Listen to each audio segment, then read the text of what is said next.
All right, welcome to the Sae Bae cast number 225 with Josh Isn't Gaming. Josh, how we doing today? Doing good, doing good. Very excited to be here. Excited to chat. Yeah, I'm looking forward to this. Now, I was just literally right before we started the recording just talking about like I love having guests with impeccable mics, and I've definitely seen your YouTube series just here and there just lately, just been kind of watching a few little sections of episodes to kind of get myself acquainted with your content. But yeah, the your I just got to say this off the bat. Not this is not to glaze or anything, but your videos are so well done. Like they're so well produced. They have such good pacing to it, and the audio and like your mic and like the music going on, it all fits very, very well. And I'm genuinely impressed. Like it's an impressive production you have going on.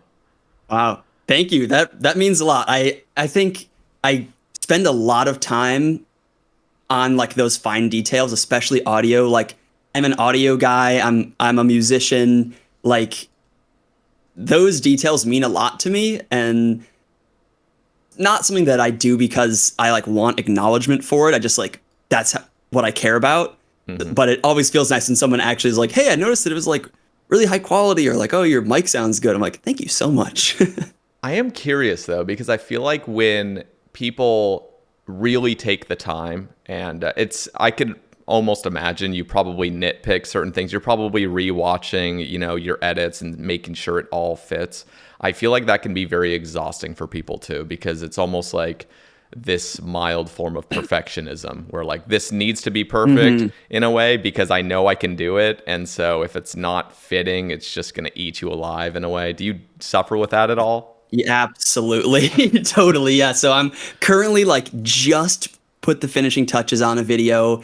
And yeah, like I have really tried over the years to like make sure that if I'm like spending time on an edit or on some sort of like quality issue, audio or whatever it is, I like have to like check in with myself and make sure like, is this worth spending time on? Like, is adjusting this like tiny little like the margin of this, graphic like from the sides, oh, it's like a little too close. Like, is that worth it? Like if I spend 5 minutes on that, like, you know, so it's just to protect myself from my own perfectionism. But yeah, I definitely struggle with that. And had you been doing video making and stuff before the whole RuneScape scene, or and I also wonder like what you had done, like maybe in school, like has this always kind of been your passion of like video making? So I came to YouTube from an interesting perspective. Or I guess I came to RuneScape from an interesting perspective. If you scroll way back in my channel, I have a bunch of these like weird, like music video. So to maybe step back a little bit. Yeah, so I went to school for music technology. I didn't finish that degree because I realized at a certain point, I was like, wait, you don't need a degree to make music, like, period. Yep. But I did get education in it for a while. Um, and as I was trying to figure out how to turn that into a career, I was watching YouTube. There were a couple of like different like music YouTube channels at the time, which obviously there still are. But as an aside, music on YouTube is like the most impossible niche to get into. I don't understand how anybody does it, and it feels like there's just no room for music on YouTube, which I guess makes sense. It's not really like consumable content so much like Mm. how YouTube is. But anyway, so I guess I was trying to create some sort of consumable content, music stuff. There was this channel called Pomplamoose. I don't know if that rings a bell for you or any of your No. followers. I'm guessing not. It was like somewhat popular. Like they kind of popularized that thing where that I feel like is pretty common these days, where it's like, oh look, it's like one guy, but he's like doing all the instruments, and it's like a split screen thing, or like jumping from camera to camera. Like he recorded the drums, and then he recorded the bass, and in like 2010, it was like, wow, that's so novel and interesting. Uh, I've and definitely seen videos like that. Like, and I think yeah, they're yeah, fascinating because I definitely have like a music background, kind of, probably not as much as you you. do. Yeah, yeah. I mean, just because I was in choir, and I was actually in like some a cappella groups and stuff like that. So I definitely like Okay, well, we have that in common. yeah, like I definitely That's appreciate funny. those kind of things. In fact, I'm looking at your oldest videos right now on your YouTube page, and now I'm curious. Like I actually want to like click on some, but we're already in the interview, so I'm just gonna hold off. Yeah, so anyway, I was trying to figure out how to do music as a career. I thought I saw these YouTube videos. I was like, I could do that. So I kind of really painstakingly taught myself like video editing to try to do that like split screen thing. And my first couple of music videos that like the way they look are just like pretty standard looking took me like 60, 80 hours to edit for no reason, just because I was learning at the time. Yeah. Um, yeah, it took me many years, like maybe like 4 or 5 years later, I like had just been watching a lot of Settled, and I was like, this is so cool. Like I really want to. I love the way this is like a story and it's creative and it like showcases weird parts of the game. Like it hit on so many things that I loved, and I was like, I just want to give that a shot. So to answer your question, no, I never really even thought of myself as a YouTuber, even when I had been doing music on YouTube for like years, mostly because it didn't really go anywhere. But I thought of myself as a musician. And then all of a sudden, after a little while of doing RuneScape on YouTube, I was a YouTuber, and I was like, whoa, what just happened? That, I mean, it's so interesting because I wonder, I mean, it seems like for maybe the naive person that imagines content creation, they think, okay, how can I, like, what can I produce that's going to offer the largest ceiling of growth? You know what I mean? And so people would probably imagine getting into something like RuneScape, like really this 25-year-old game, and like how much room do I really have to grow here? But when you just are going into the broad scene of music, it's like, okay, everybody listens to music. Like this could be huge, but I feel like there's just so much out there, and it requires so much luck. Like you have to know the right people. I feel like connections, at least in music, is just the most important thing. You can get a lucky break, obviously, but it's so rare. And you also have to be extremely talented. Yeah, and music is also this weird thing where like you can indie musicians and indie music in general has become so much of a thing that like the sort of like on ramps to it that existed at one time like no longer really exist, and like the ones that do exist now are things like what I tried, like YouTube, or like nowadays like TikTok, or like Instagram or whatever. Like, but all of that is self marketing. Like you have to market yourself as a musician, and I think that's the thing that like I got really stuck on. After a while, I was like, I hate this. I don't know how to do it. Like I don't like, it's not like I don't get social media at all. I'm not like entirely social media illiterate, but I was just like, I don't really know how to make like good posts or whatever. But what I came to find on YouTube, especially in a niche, is that it just does the marketing for you. It just does it for you. If you put the right stuff out there, it will find the people who want that. And I was like, this is amazing. There's no marketing. I just make videos and it just finds the people who want to watch them. And I'm like, that is incredible. I actually really appreciate YouTube as a platform. Yeah, it's actually impressive, especially when you compare it to literally anything else, especially when it just when it comes to just exposure and trying to get your name out there to anybody. I mean, I was an idiot and I started content creation on Twitch. Now, but I'm not trying to call out anybody that tries to do that route like an idiot, but it's like the worst way to grow. It can happen, Totally. but it's just like, dude, you are now at the very bottom with one viewer. There's no way to really grow. Twitch has done a few different things where they've allowed, like, there's like a recommended channels section. And to be fair, I actually have found some pretty small creators through there, which is cool. But then you have a site like Spotify where, I put the Sae Bae casts on Spotify and YouTube. And there, I mean, I'm just like, how would anybody organically find the Sae Bae cast through Spotify? Like, how is that even going to happen? Yeah. Right. And then imagine something infinitely like 0.01% as specific as a RuneScape podcast, just like some okay music. Yeah. how would you even like imagine a route to find that? And how would Spotify imagine a route to like get that to somebody? It's yeah. So It's crazy. And just one other small tangent. Like I've been on Spotify, and I've been using their like AI generated smart shuffle thing with some of my playlists, which is a bit glitchy on my PC, but at least on mobile it seems to be working a little bit better. But I will find like it'll like shuffle in songs that are amazing, and then I go on their artist page and they get like 5,000 monthly listens or something, and I'm like, dude, the fact that you could make such a brilliant song that actually sounds amazing, and like it could like in my head it could be like a top song sort of on the charts. It just sounds like that good, and then you're getting like no exposure for it. I'm like, that must be devastating. Like I don't know, like that just. Even with the talent, like there's just, you have to market it somehow. You have to have the connections. You have to have something else going on. It's not just about the talent. But you're right. Like YouTube has got it going on. Like they do so many things right. Yeah, absolutely. I am extremely, extremely grateful to YouTube as a platform, especially once you as a creator kind of hit that stride of like, okay, I know what I'm doing. I kind of know what parameters I can tweak to try different things. Like, oh, if I do this, that might be better for like a new audience, or oh, if I do this, like that might be better for like this audience. You really feel like you do have control over, like, people talk about the algorithm like it's some sort of like hostile thing.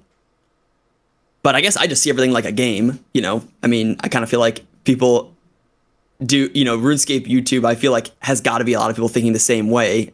We're all gamers here, like, oh, like how can I like optimize this thing? Like, oh, how can I make this thing better? And I love it. I think it's so fun. I'm curious now because now I'm looking at your page. I actually have it pulled up here, and so you had been doing some music stuff, and then immediately there's a video, Lumbridge locked with 64,000 views. So it was like straight up like this instant switch over to RuneScape, and it just popped off. So it is interesting to look at that now. That's my oldest video. I think I would love to see my stats from, in fact, I could even pull them up. Why not? Just for fun. I think that video had maybe like 2,000 views for like, years. Whoa, like, okay. So this is a little bit, this is after you had gotten popular. People probably looked back at it then, right? Yeah, I went back. Okay. Yeah, let me look at the first like, yeah,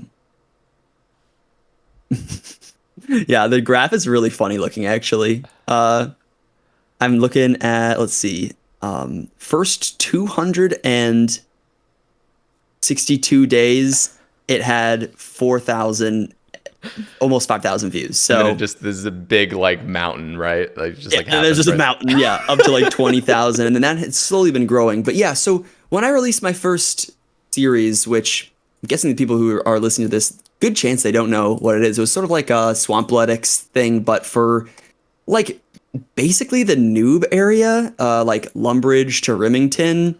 So I don't know. It definitely was a somewhat ill-conceived series, just because it's hard to put into words. That's definitely something I've learned over time, is like you got to be able to explain what it is more easily than that. But it's a fun series, and it's gotten some attention over the time. But yeah, it was very, very small at first. And, that was like, to say that video had like maybe a couple thousand views after a year. All the videos below that were less than that. So, and that was my first year on RuneScape YouTube. Very, very, very small. Yeah. And I mean, it is cool though, because you make a series and you obviously learn a lot from it. I haven't checked it out, but it's cool to just not have that. I don't know, like the fact that you would just jump into it. Obviously, you're going to try your best on it, but ultimately, this is your first project. So it's like, okay, I'm going to make mistakes. And then it looks like a year or so later, I'm just basing it off of the timeline here. I'm just saying 2 years and then 1 year ago. But the Yanille Chunk Man, it says semi-extreme Onechunk Iron Man came out. So let me ask, what made you decide to start this new one? And then also like, Was it inspired by other creators? I definitely know there's something, like you were saying, like YouTube's a game and you got to kind of see what's popping off. And so I wonder how much of other people kind of getting into the one chunk led you into that as well. Yeah, no, it's totally fair to say that it was like, oh, one chunk seems pretty popular these days. Like, I think it scratched a lot of the same itches for me that like the region locked, like sort of, Swampletics thing did, that so yeah, I was doing my series. I was looking kind of just like for fun one day about like, oh, like what would be a fun area to like start in? I think for a one chunk, and this is sort of a tangent, but like to start a one chunk account, where you start is kind of like the identity of your account. Like that defines so much. And you kind of need to pick somewhere that like is interesting or like works well for that. Which is why like I think it was like Limport started his in Lumbridge. That's kind of like, the classic start. And then Verf started his in Current Castle. That was like, yeah, it was one chunk. We also have the entire like underground Current area and all these bosses, monsters, and like Arachnis. And it's like, whoa, it really expanded the idea of what a starting chunk could be. So I was looking around and I was like, oh, like Yanille, like I started seeing all these sort of paths within this one area. And I was like, oh, like you could unlock agility and then you could get this underground area and this does that and this does that. And I was like, whoa, wait, this would actually be like a really good like journey and story to try to tell through this lens of one chunk.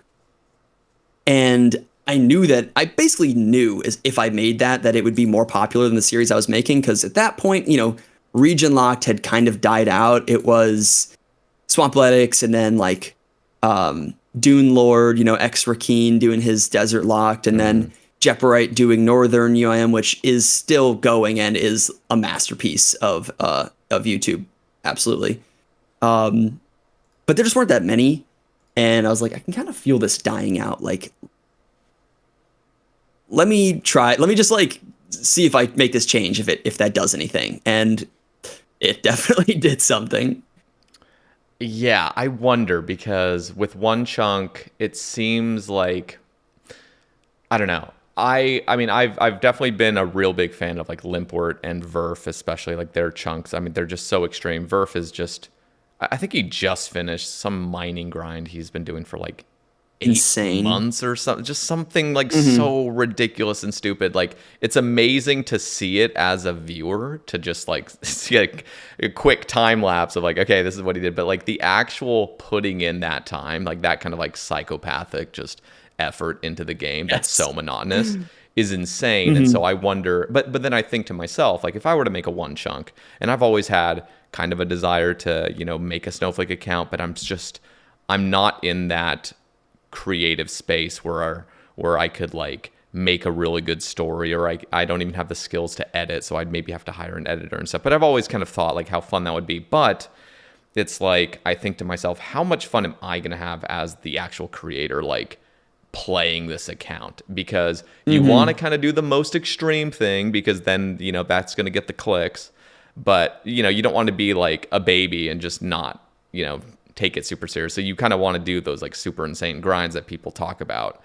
But it's like to what extent though? And so I wonder, like for you, it says semi-extreme, but it seems like your chunks are pretty damn extreme. Has there been some like alterations throughout your series? Yeah, I sort of tried to get away from that label over time. Not even because it's like entirely inaccurate. So the reason I put it as semi-extreme is that I was kind of forced to do that because the magic skill cape is in Yanille. Oh. And I was like, like I just can't do that. Like it's just like, it would be, I'd get to finish all of the grinds in Yanille except for that. And then I would post another video 4 years later. You know what I mean? It just like, it wasn't feasible. Yeah. And I also just didn't care. I was like, that doesn't really like if that was like a really cool journey and there was like something to like learn or do along the way, or milestones, or like unlocking something and like finally it all comes together. No, it would just be like stupidly just like picking up runes as drops for like 4 years and Oh my using god. them, you know. Yeah, that would be So yeah. awful. So I was like, I don't want to do that, and I don't want to like commit to that. And I've also just sort of generally always been on the like scaling back of the things that are like crazy grinds for like no outcome, no like story or no, you know, And like basically I just unfun, I imagine. Like something yeah, like that is deeply just unfun, super right? masochistic for no reason. Right. So I kind of put that label there to protect myself from like the idea that I'm, you know, right, not gonna do something that like is gonna take 4 years. Like, yeah, I'm just not gonna do that. Like, Yeah. no. So um, it looks like after, episode 4, you just kind of like took that whole title away and you're just like, let's just focus on it's Yanille one chunk. Like that's just what it is, it sounds like. yeah, yeah, Okay. Yeah. yeah. I think that Yeah, go it for it. was sort of like a like an apology almost. You know what I mean? Like, oh, sorry, I'm not, you know, gonna do the like 4 year magic grind. I'll call myself semi-extreme as like a, you know, concession. Yeah. It's like, Like protection from like harassment in the YouTube comments. yeah, And the yeah. thing is like I'm imagining as well, like I've definitely been in those one chunk comments, like in the video comments, and I'm like, Mm-hmm. dude, people are just ruthless for no reason. Like they have nothing else going on besides like to just nitpick every little thing. Like so for Absolutely. you, I can No, I definitely have some understand the friends. protection. Yeah. I have some friends who like are in the Limpwort Discord, and Hmm. this is nothing against Limpwort. Yeah. I've talked to him briefly. Great guy. But his audience is so they're like zealots of the one chunk like purists. You know, they're like if you do anything like if you don't do a 3,000 hour smithing grind where you're killing one skeleton for a 1 in 64 bronze bard at level 99. If you don't do that, like you are fake. You're not committed enough. Yeah. And it's like you just can't be serious. Like who wants to watch that? Also, you're not watching anything. Like that serves nobody. As an audience member, you get nothing out of that. You get no videos, and the video you do get is like, "Yep, I killed there's another 10,000 skeletons. There's another 20,000 skeletons." Like, okay, that's crazy. I guess this isn't really a video. This is just like a slideshow. Yeah. So yeah, I just don't subscribe to that sort of school of thought, I guess, is the end of that story. I think it's because, well, one, just off of the little bit that I've seen of your channel, like you're focused on creating content. Like that's what it is. You're not obsessed with Yeah. this like purity test of like, how pure can I make this account with the rules and stuff. And that's the way to go because you're not trying to cater to the 0.1% that's going to create a cult around your, content or whatever, or the idea of one chunk man stuff. So I think you've taken the obviously higher route where it's like, okay, I'm going to focus on content creation, having entertaining videos, and vast majority of people will appreciate whatever you put out. It does not matter, but you're always going to get those weirdos that are going to get in the comments and just like have their own take and stuff. And so, yeah. Yeah. I've learned to ignore that. In Yeah. fact, I actually think that I've done a accidentally, or I don't know, maybe it was through something I did intentionally, but sort of successfully separated out either the expectation of that or just that audience entirely and replaced it with an audience that is here for what type of videos I want to make, which are, like you're saying, like content, interesting things, stories, and, you know, like just sort of the things that have novelty. And I almost never get those comments anymore. Like those, you know, hyper purist people being like, you know, you're breaking the rules or whatever. Yeah, I almost never get those anymore. That's really good to hear. I mean, and I think there is a little bit of just not catering to it at all. And so like they lose. So I'm going to bring up one example, like something like a community channel like Behemoth or something where the comment section is just, I mean, there's just so much garbage in there and it's almost like for attention. And it's like, Mhm. so you're gonna get these trolls in the comments that are like just begging for attention by just offering just stupid comments. But if they're being entertained in any way, they're gonna keep coming around. And I think having an audience that doesn't entertain those kind of comments. So it's like you having curated sort of a more mature audience that actually cares about your stuff. And then on top of that, you've probably just never if it ever happened, this is just me imagining. I don't actually know if you ever dealt with it in the first place, but I know other Chunk accounts. No, I definitely did. But it's almost like just ignore it almost, because I've had, I don't make RuneScape series, but I do my podcasting and stuff, and I've over the years have had people like nitpick everything I do, and it's just like, I'm just gonna ignore it, because I used to respond to it, and I used to be like really like, okay, I'm gonna listen to my audience and try to like fix things that I can and listen to the criticism. And then it just got to the point where I'm like, this is so pointless. Like it's a lose-lose. Like there's just no way of like winning everybody's approval. So I just like ignored it. And then obviously I hid a lot of commenters that were just like absolute trolls, and it just cleans it up. And it's like, you know what? I don't deal with much anymore. And it's really nice. And I'm glad I just went that route where I'm just like, I'm just going to focus on my stuff. Like I'm not going to please everybody. It's impossible to do that. And now my comment section for the most part is pretty tame, and it's nice. Yeah, I think you're actually making a really good point that I guess I hadn't thought of, which is like there is this temptation to like, you see a comment calling something out and you're like, oh, like I should like fix that or acknowledge that or like whatever, like feed into that in one way or another, even if it, sometimes it's the most negative people. And when you do that, you kind of like create this idea like, oh, if you comment something negative, like I will respond to it. That just makes people want to comment negative things to get that response. And by ignoring it, you actually just totally disincentivize to the point where just nobody even tries. And I think that has happened.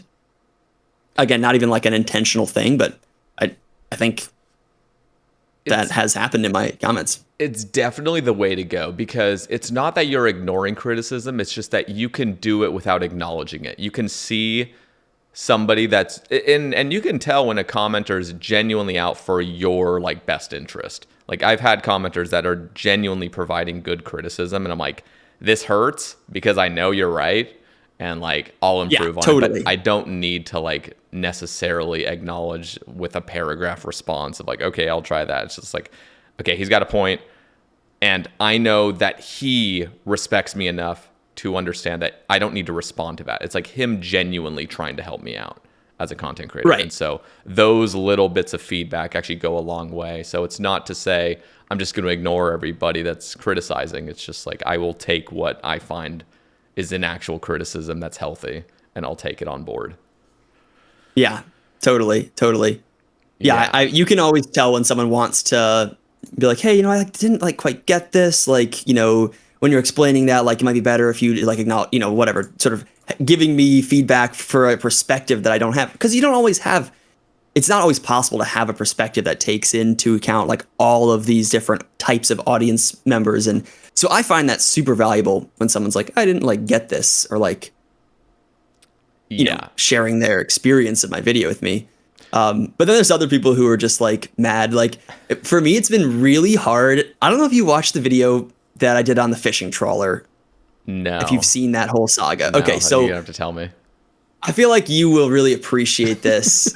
And maybe you'll have a take on it. I'd be kind of curious to hear it sort of like on fresh ears. Okay. So I was stuck in the fishing trawler chunk. I had to get to level 90, 81 fishing, 91 cooking to catch and cook a manta ray, right? That's a elite task. Okay. Only method of training fishing is the fishing trawler, which is notoriously bad. Like for some reason you just get like almost half as much XP per fish than you would if you just fish that fish normally, which is weird. It's just like, it's so messed up.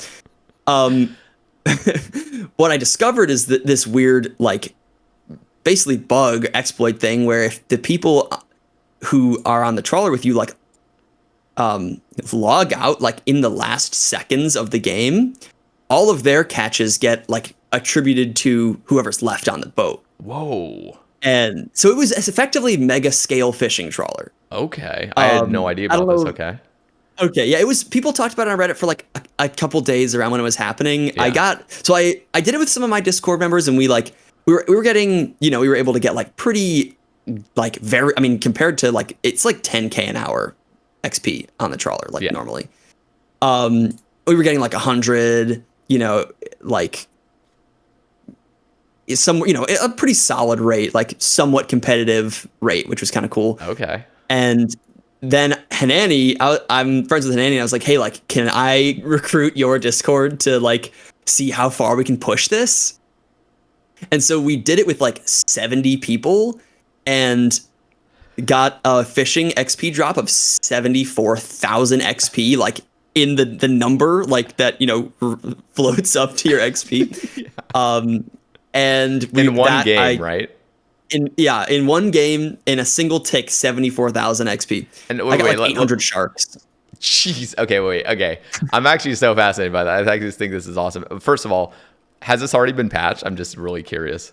So it has been patched. That's where the controversy comes in, right? So I was like, this is like definitely not supposed to be happening. Although kind of. I mean, the trawler does have this thing where like it has this shared pool of fish in theory. Okay.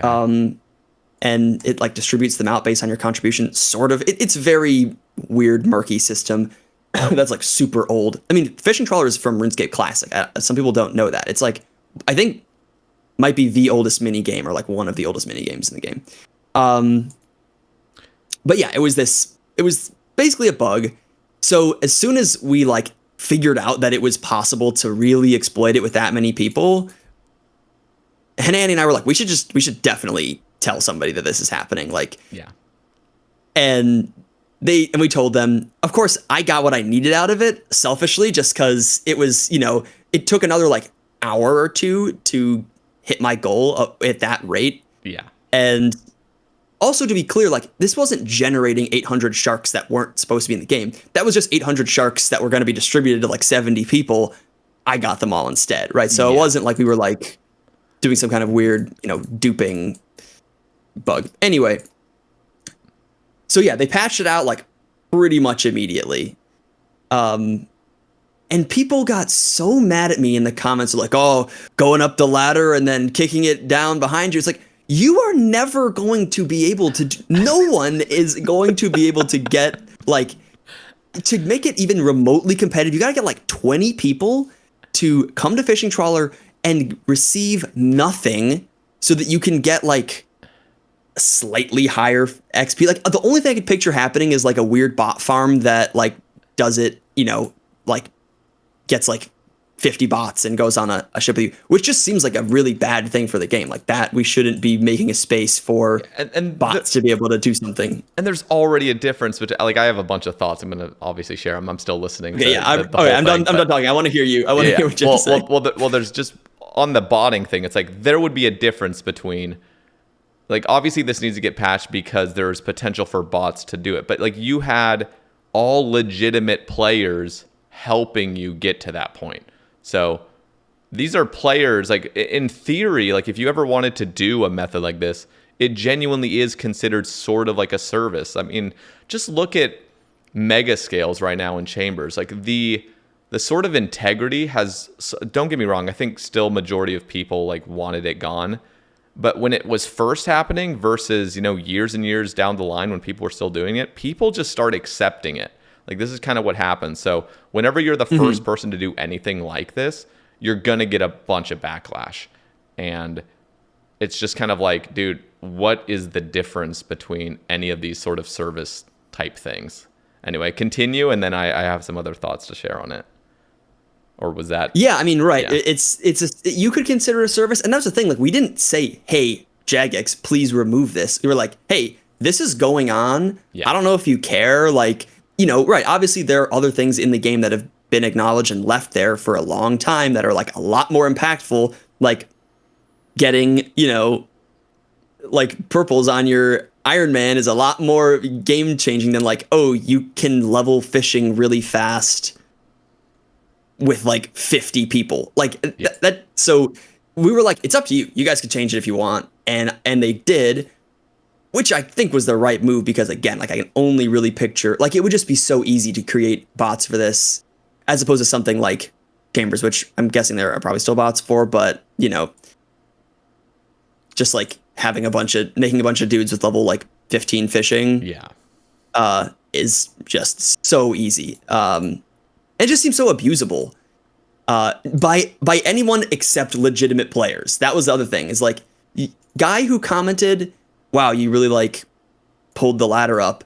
You are never going to be able to put who do you know 50 people who will just help you? Like no, Yeah. you know, and so it's so hard for me to not like just clap back at people who left those comments. It's like you are not thinking when you're saying this. Yeah, no, that it's so funny because I mean, I'm already thinking of other examples. Like one, for example, is when Sick Nerd was starting his like Rizzly Bears or the Rizzlers or whatever group hardcore with Alfie and Skill Specs and now I'm trying to remember Pure Spam and oh god, I'm forgetting the last Dino. I think they're on Twitch anyway, but Sick Nerd, when he was on Twitch, he moved over to Kick, but he was on the start of the account, he had his chat come in and help kill Scurious when he had a rat task.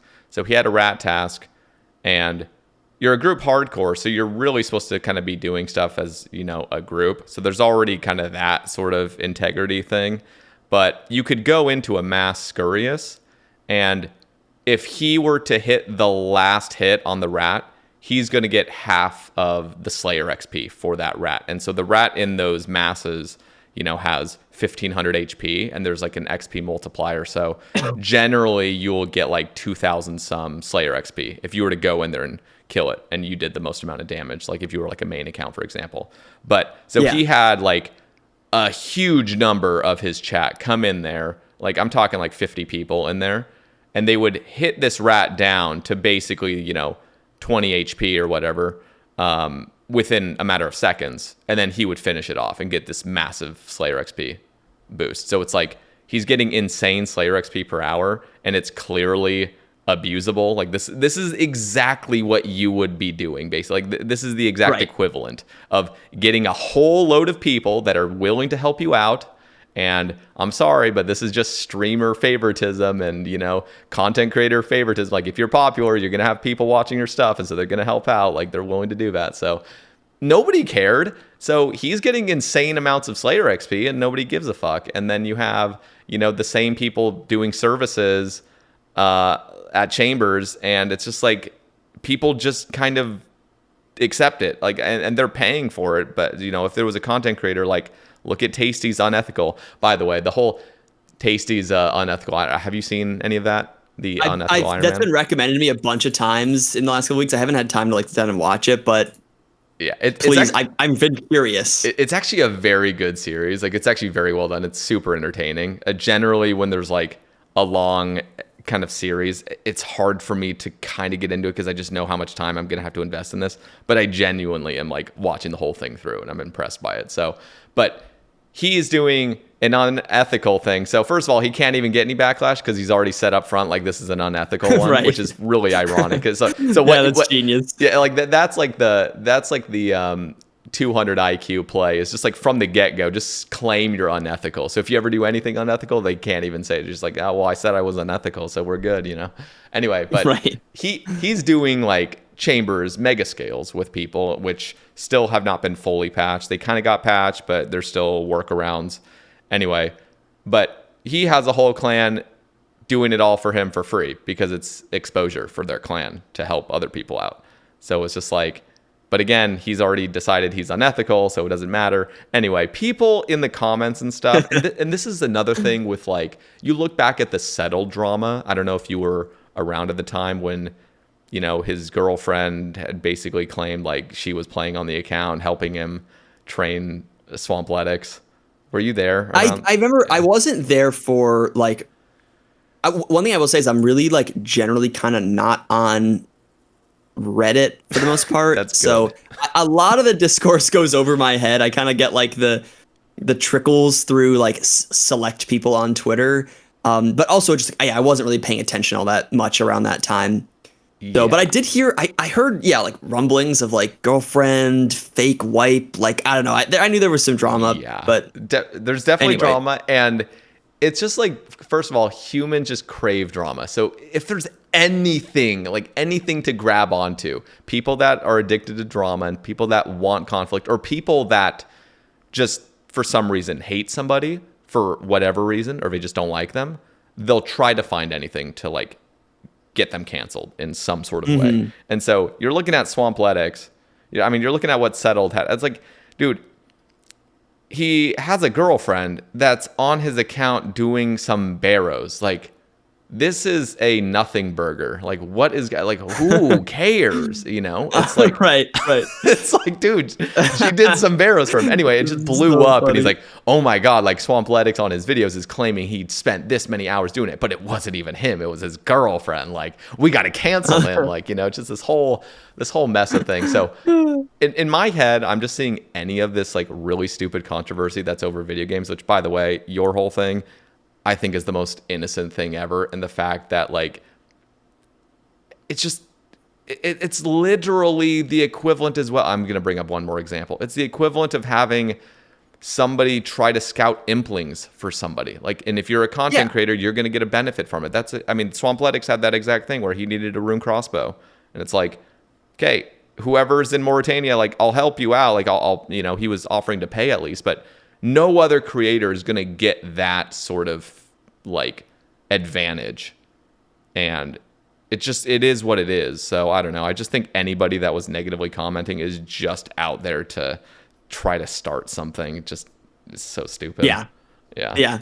No, totally. Right. I mean, and yeah, maybe if there had been like some form of payment for these people, like that would have made the people in the comments feel less bad. But I don't even think so. Like they were just wanted to talking help. about it as if, right. And also, yeah, like, God forbid that this is a multiplayer game where like people do things for each other for fun, or just like to be a part of something. Because I also like, when I messaged Annie, I was like, hey, like, I have no idea if there's like a cap to this. Like, we're figuring something out here. Like, we were there. And the crazy part is that there actually was a cap to it. And the cap, you can see this in the video. It like causes like a math error, and you disconnect and you get nothing. So How like, many players does that, like, does that take? I think it's like what ended up happening is that we did a first couple and that kept happening, and we were like, we just didn't know what was going on. And then some people left, and it went from like 70 people to like 64 people or something like that. And that's when we got so it's like you know, that's another thing I always talk about with that whole thing is we didn't even realize how close to like hitting a wall that we didn't know what wall we were hitting and giving up, that we were like, oh, I guess it just doesn't work. You know, if we had brought 100 people and then 20 of them left and it was 80 people, we would still be hitting that wall. And like, we just so happened to be in this perfect range where we're like just at under the threshold where like the game could still calculate the number of fish that it was supposed to give. Interesting. Which is just such a funny like context. But yeah, I guess I'm just saying, like, commenting on it in this way that it's like you ruined this for everybody else by reporting this. I'm like, who would be using this? Like, who? Yeah. This is stupid. not something that the average player is gonna use or need. Like, who needs this? I could only picture it being something that could be used in like a weird speed run or something, or like paying like $1 bill an hour for like, you know, 900k fishing XP an hour. Like, I don't, you know, none of that seemed like a good thing to leave in the game. Yeah. Yeah.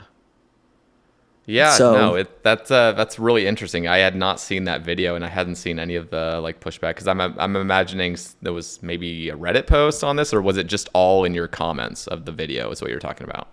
Like, I think the Reddit post had a little bit of that backlash, but I like still to this day get comments on that video, people being like, you really ruined this for the rest of us. That Like is so like that is the dumb thing. Like I can definitely understand like hey you shouldn't have done that or something like that. But the fact that like you ruined it for everybody else, like like dude, this is a good thing to have gotten patched. Like yeah, this is a good thing to have not been mass abused by tons of people. First of all, again, it's one of those things where it's like, who the hell is going to abuse this? Who has all of those accounts willing to log out? And if you set up some bots, you're already cheating in the first place because that is botting. So it's like this whole thing is so bizarre to have any problem with. I don't know. That's really bizarre.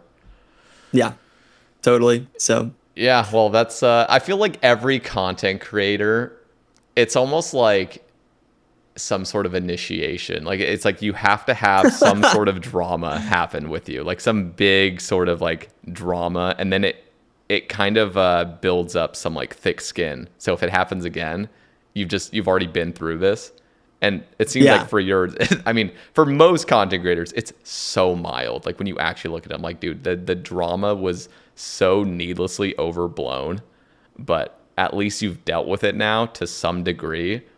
And it's just like, okay, you went through that initiation of drama. So yeah, totally. It never really bothered me. At the end of the day, I was never like, oh no, like what have I done? It was always just like, what are you talking about? Like, some people definitely it goes to their head. Like it can be a scary thing if, for example, you didn't realize like the actual like again like the situation you were in, there would be no reason for it to have ever been a big thing. But imagine for some reason you didn't recognize like, oh, this is actually a bad thing, and you know I'm going to get a lot of backlash for this, because that's the kind of drama that can really hurt a creator's mental, where they've put in so much time becoming a content creator and then they mess up, they make a mistake, and the reparations they feel like they need to make are going to be like impossible, because in the moment, it's like the heat of the moment, those first few days of all the backlash and all the Reddit posts and whatever feels like your career's over.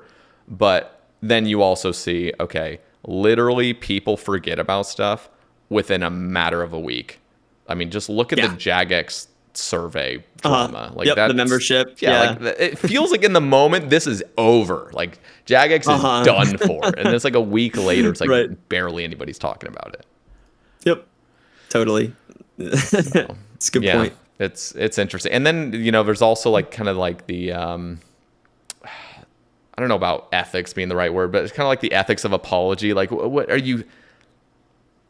Is there a reason to apologize about mild incidences, and is it even like reasonable? Is it gonna harm you even more to like openly make it? Like, let's just imagine, I don't think you had ever made like a video like apologizing or anything. I'm not claiming you ever would have needed to, but like for some creators that, you know, do make a blunder, you wonder, like, do you just move past it? Do you just ignore it? Because it seemed like with Settled, I can't remember all of it, and by the way, we will move past this topic. I feel like we've been on it for a while, and but I'm just fascinated by this whole thing because I'm a content creator. I've also dealt with my own drama, but like with Settled, you know, it seemed like he kind of just ignored it and just moved on. And a lot of big content creators, when they have drama, it seems like they just ignore it. They recognize this will be moved past, and instead of making like a whole video dedicated on it where it just brings it back up to light and more people are talking about it, it's better to just move past it if it's not that big of a deal. But I do think there are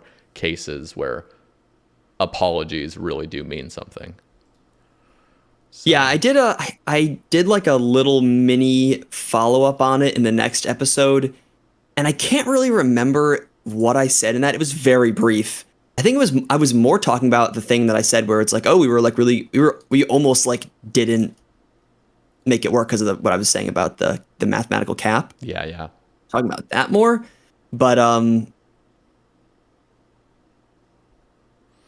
yeah, I think I like wrote a thing being like basically saying what I'm saying to you right now, and then I like just was like, I shouldn't record that. Like that's not productive.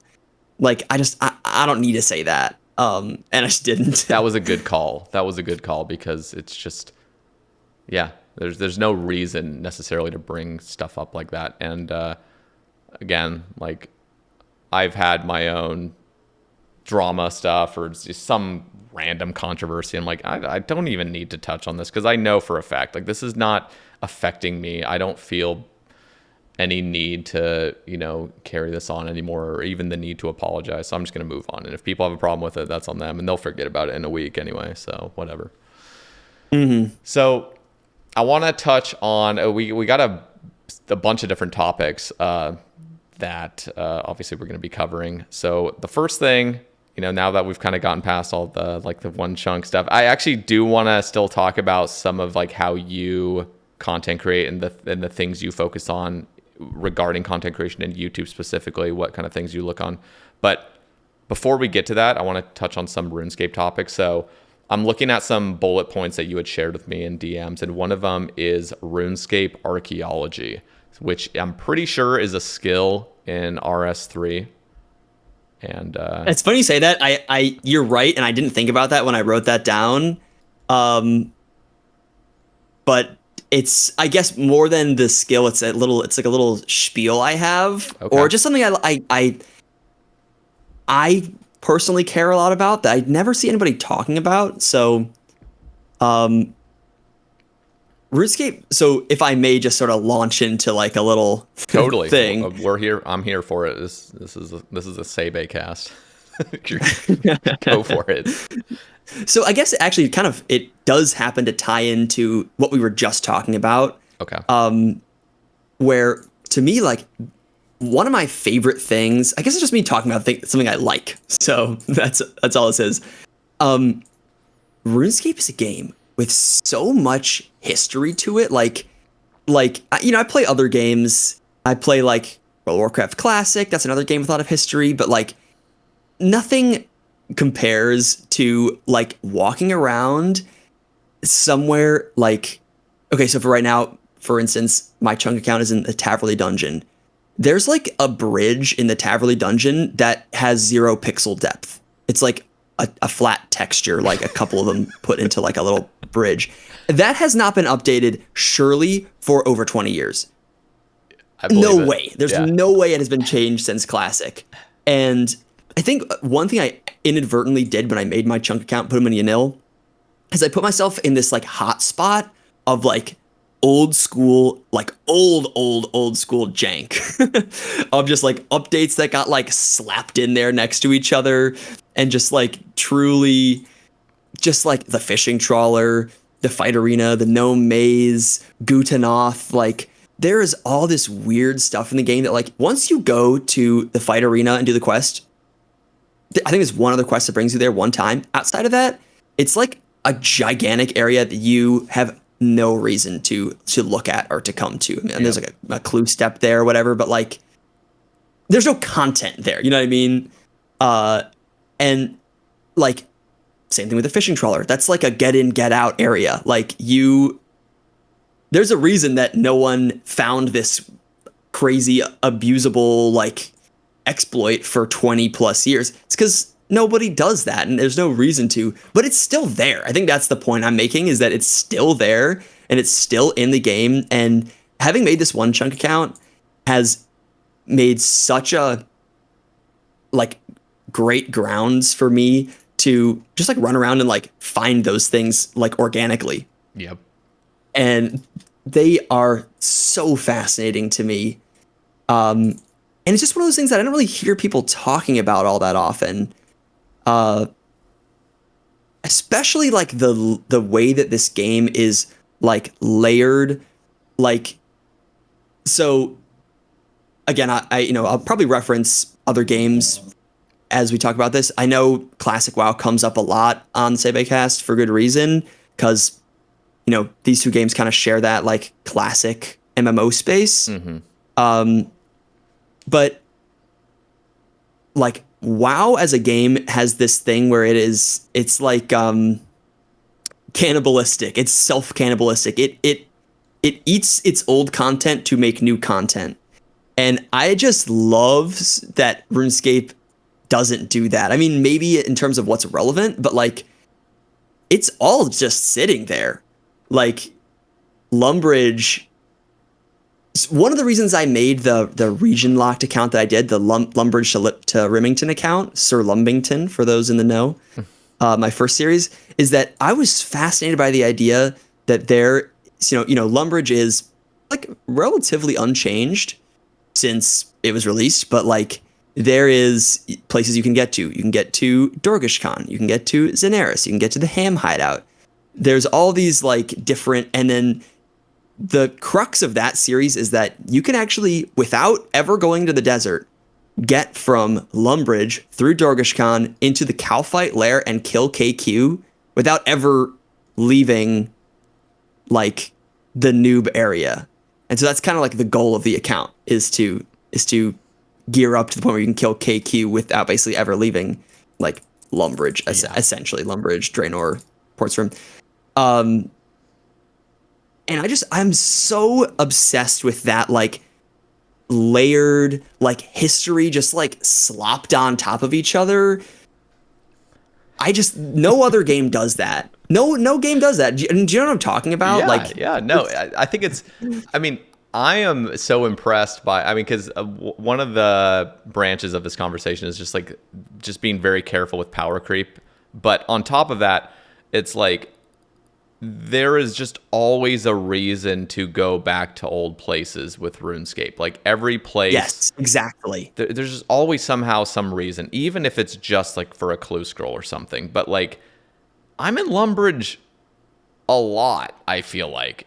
And right. It's bizarre to think like, oh yeah, because with RuneScape, it's just one big place. Like it doesn't feel like, oh, this is the tier 80 place and this is the tier 90 place. And this is, you have a few places like that where Prif kind of feels like a sort of excluded area.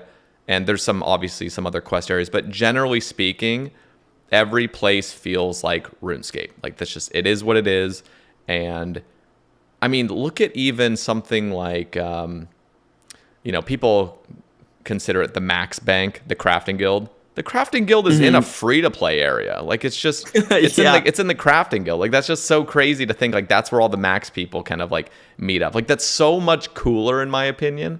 And it's so much more, like, sort of organic. Like, it just kind of happened that way. Rather than being like, no, we're going to have this, like, awesome big tower that no noobs are allowed in. And you can just, this is for the Max players only. It's like, no, it's none of that. It feels cool that every place feels relevant still.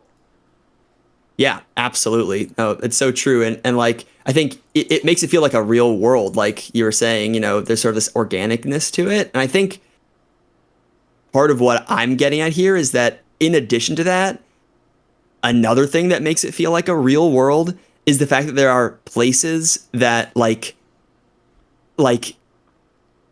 exist. There, it's not like, oh, no one's really doing like fishing trawler. Like, oh, Fight Arena is kind of like an, old area that it's not really serving its purpose. Like, let's get rid of it. Like, no, just like leave that stuff there. Mm-hmm. And like, there's this history to everything, and that just like fascinates me endlessly. And that's why I love playing this Onechunk account, because it gives me the chance to go around and find those things that people just they haven't interacted with, they haven't looked at, they haven't done, they haven't like dug into. They haven't discovered the fact that, oh, there's like a crazy bug in this old mini game, or like, oh, there's like a I'm trying to think some of my examples from Yanille, like the this is a sort of a somewhat more well-known one, but like the balance sledge in the agility dungeon is like a pretty solid like foot pedal AFK agility training.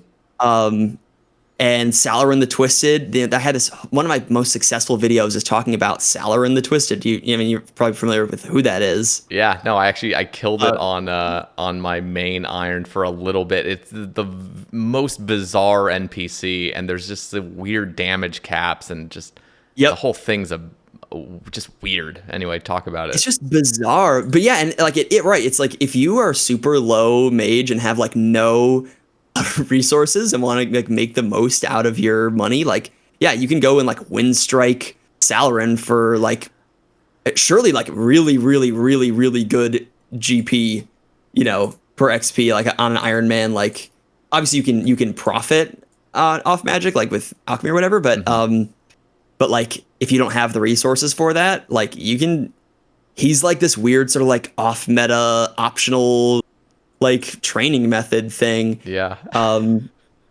it's just like all this weird stuff. Also, okay, I'm guessing you didn't see this, but um, the okay, are you familiar with the portals in the Wizards Guild? No, I don't think so.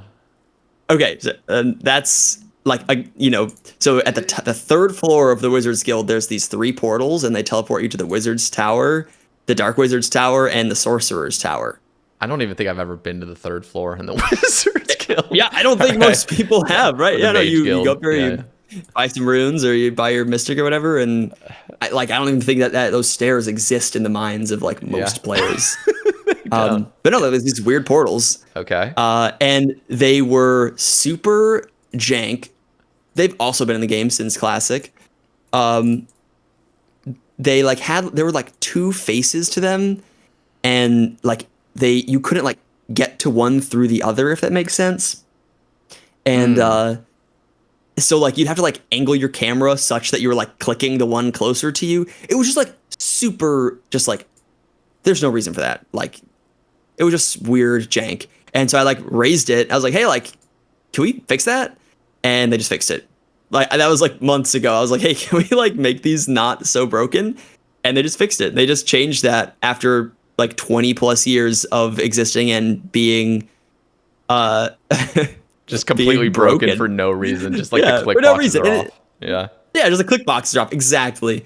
And so, it's stuff like that where it's like, oh, like, wow, I never even knew those were there, let alone use them for anything. So I guess I'd like to show it to people. I need to ask though, because there's something about, that seems just like we're not losing anything from that, but you know how like the construction icon has a green pixel in the bottom? Yes. It's like sometimes I wonder those little fixes, like do you go up to the third floor of the Magic Guild now and kind of miss it? Like, oh fuck, I shouldn't have said anything. Like I kind of miss the jankiness and now it's fixed. Like, or because No, I feel know like what you're talking about. it's almost like you have to pick and choose. It's just like it's depending on if something is just charming enough to be like, what, let's keep this around. But I feel like if it's genuinely a nuisance of just clickbox error, it's like, okay, fix this, please.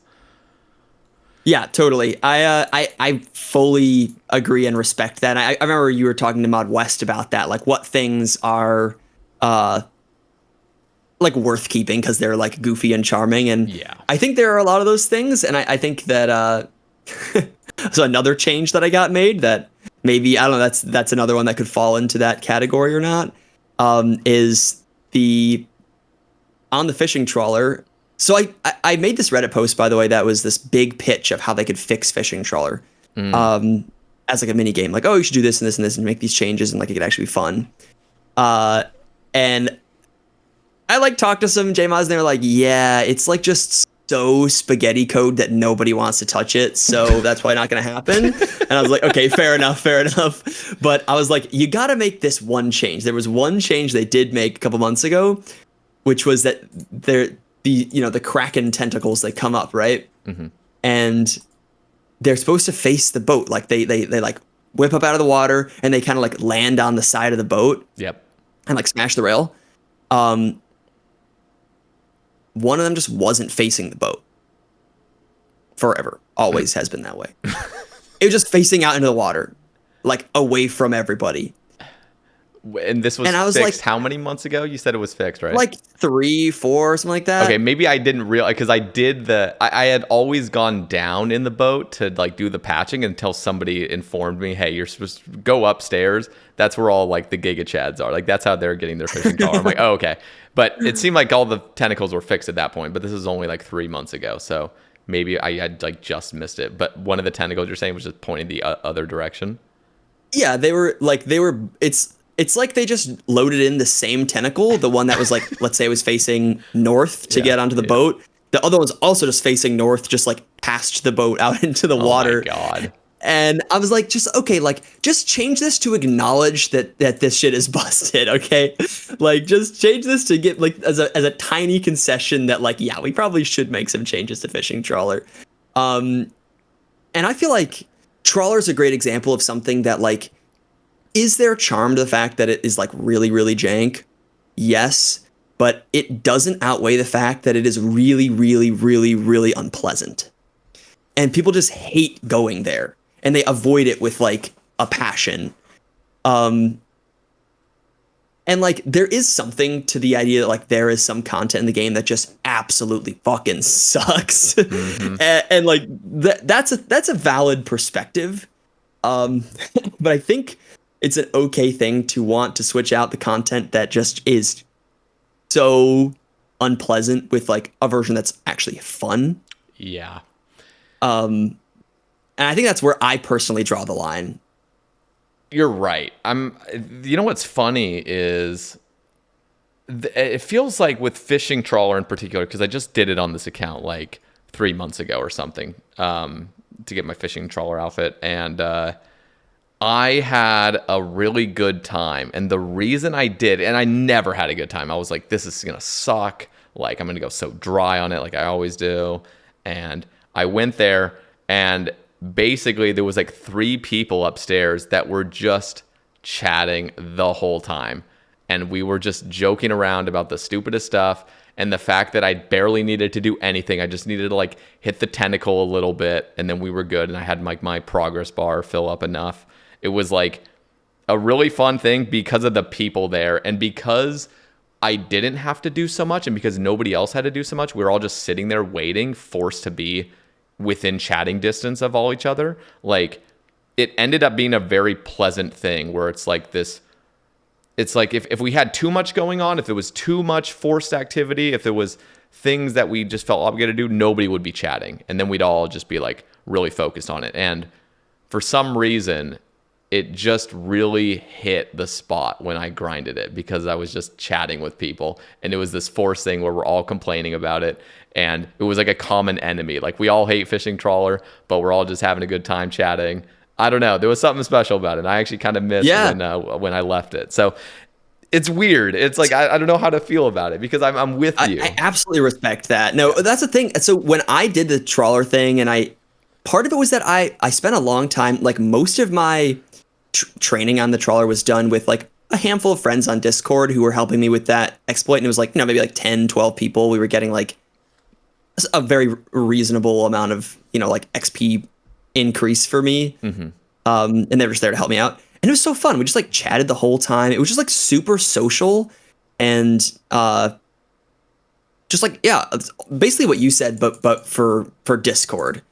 And I was like, that was so fun. Like I felt the exact same way. I loved being on the fishing trawler once I had these people, and there was a reason to be together, and like us coordinating, like, obviously they're all helping me, but like in a world where like coordinating is like not super complicated, but like worth it, and just like adds to the efficiency of it, and also adds the sort of social enjoyment of it. I feel like that was sort of my vision for like how they could change trawler. At the same time, what you're saying is another thing that it's like a big discourse in like sort of MMO design.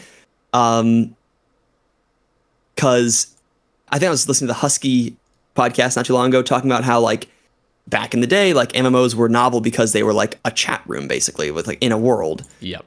And like that was like a novel thing. That was like a worthwhile thing to like invest your time in. And so they had these things built into them where there was, like what you said, like a common enemy, or like a common sort of like, so in WoW, for example, classic WoW, you have to take these boats that like it's the only way to get from point A to point B. And the boat is like a physical thing that comes up in the game, and it sits there for a while, you get on the boat, and then it drives the other side, and it's like on a loop. And that's where a lot of conversations happen. A lot of people will be like, yeah, just stand here waiting for the boat. Like, I wish I could be not standing here waiting for the boat. That would be better. I'd rather be doing whatever it was that I wanted to be doing. But it's like this sort of natural, like, pause in the momentum that gives you time to socialize and like lament a little bit. If you're annoyed the fact that you're waiting, or maybe you're glad, you're like, oh, this is nice. Like I'm gonna like chill out for a sec. And I think there is something really valuable about that, but it is really hard to quantify in like modern MMO design, because most of the time people don't want to like stop doing what they're doing, Yeah. And we're all like older as well, so people don't just have like unlimited time, and we're not like children anymore where we just don't think of efficiency at all, really. Like, so the game has changed and our mentalities have changed. I mean, you brought up something, now I need to share it. I mean, when I think of sailing dropping into the game, one thing that I was very nervous of, and it feels like they've already addressed it, is like, I feel like they were going to overly convolute just the sailing activity, like just like being able to sail your boat. It felt like they were going to go down this route where there was like a lot of paying attention to do, and then it seemed like and they might even make some further changes, but it seemed like the last update was you don't actually need to do much. You're just going to sail your ship. We realized, we didn't want to just overly convolute this, and so now, instead of forcing you to do something with a detriment, now we're going to say, hey, if you want to trim the sails, which, by the way, it's so simple. It's just click the sail. Your guy doesn't even have to move. It's just simply click the sail. You're going to get a speed boost instead. So it feels like a reward instead of a punishment. And so another point that I wanted to make was like, it sounds like they're making different avenues for different player mindsets. So the people that want to be really efficient with sailing and compete for ranks or whatever when it drops, there's going to be a thing called Barracuda Trials, which is going to be like the speed run navigating stuff, which is probably going to offer the best XP per hour, I'd imagine. But for the average Joe, I genuinely want to see a sailing experience where you can just be on a boat with your friends and not have to be the one necessarily navigating, and you're all getting some like chip sailing XP just for like being on the boat and having a good time and like chilling.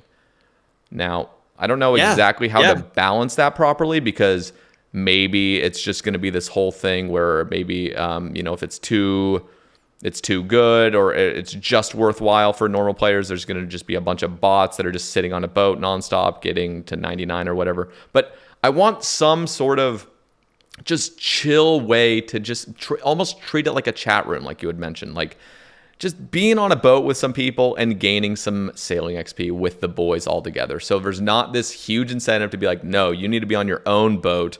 So now you're excluded from everybody, isolated on your own boat, and you have to do certain activities. Like, I really want this to feel like a team-based sort of thing where you can just jump on somebody else's ship and you're all going to profit sailing XP.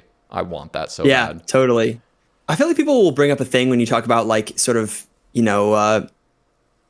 making multiplayer activities like meta, or even if it's not meta, just like better than single player. And it's like, yeah, it should be better. That's a good thing. Like, shouldn't it just be better? Like, incentivizing playing with other players, like it's almost sort of like sometimes people don't know what they want. Like fishing trawler, great example, what you just said, where it's like you didn't realize that you would enjoy it if there were just like some random people there chatting and you could chat with them. Like, you didn't go there for that. Yep. But you ended up enjoying it because it's enjoyable. Like, people like to talk with people, like people are social. And it's like, oh, like, you're, I don't play with anybody, like you're, excluding me from this content. It's like, you can make some friends. Like, it's talk to people. People are actually insanely nice in game. I feel like people in the RuneScape community are so used to like toxicity on like Reddit and, whatever. It's like, no, you talk to people in game and they're like, hey, like, what's up? Yep. Maybe I have a skewed view of that because I've just run into a lot of nice people. It's not skewed at all. No, it's 100% that's the case. Yeah, it's like, talk to anybody and make a friend and do the thing, and you will be so much, you will feel so much more fulfilled at the end of that experience than like if you sat there and just like hyper efficiently grinded by yourself for like hours and hours. Like, yeah, I don't know. It is I think that, right, we are sort of chasing this magic of MMOs that's definitely mostly gone because of all the reasons you just said, but it's not entirely gone. I think part of it is also that people are just less willing to try, less willing to like socially try. Yep. And like go out of their comfort zone.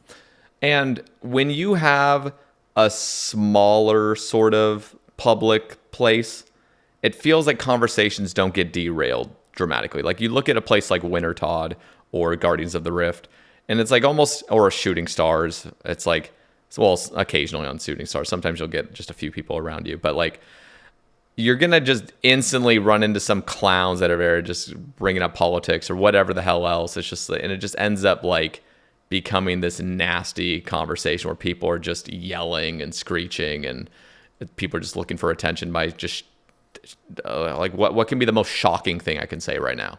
And Right. so that's annoying. And you're in this place where you didn't ask for these other people to be around. So I think sailing is actually a really good avenue to, have 5 people on a ship where you could actually have more of a more meaningful conversation. And you can even have strangers on your ship where you can just kind of chat, and it's not going to get overfilled where, okay, now the meta is just mass it basically. And then everything just the conversations go to shit.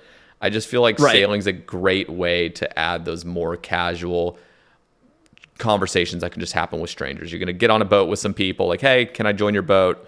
And I really hope they add a lot of social elements to that. That is really easy and convenient to get into as well. There shouldn't be so many barriers. It's just jump on a boat with somebody, you're good to go. I think that'd be great. Totally. Right. That reminds me of something that you said on another podcast. I can't remember who you're talking to, but it was about like there being little to do like early game with your friends. Yes. Especially free to play. But even not free to play, it's like, okay, so it was really funny. Like you said that because I had just like had a very similar experience, or like firsthand experience. Some friends of mine like jumped back in the game. One of them started like totally fresh. One of them had like a sort of random, mid early game account, and they're like, "Oh, what should we do together?" And my one friend kept asking me all these funny questions. He was like, "Can we?" He was clearly like looking stuff up, but like totally didn't have enough context. He's like, "Do you think we could like do Tob?" Oh God. And I'm like, I would like, no, we can't do Tob. He was like, "Do you think we could duo next?" And I was like, "No, we couldn't duo next."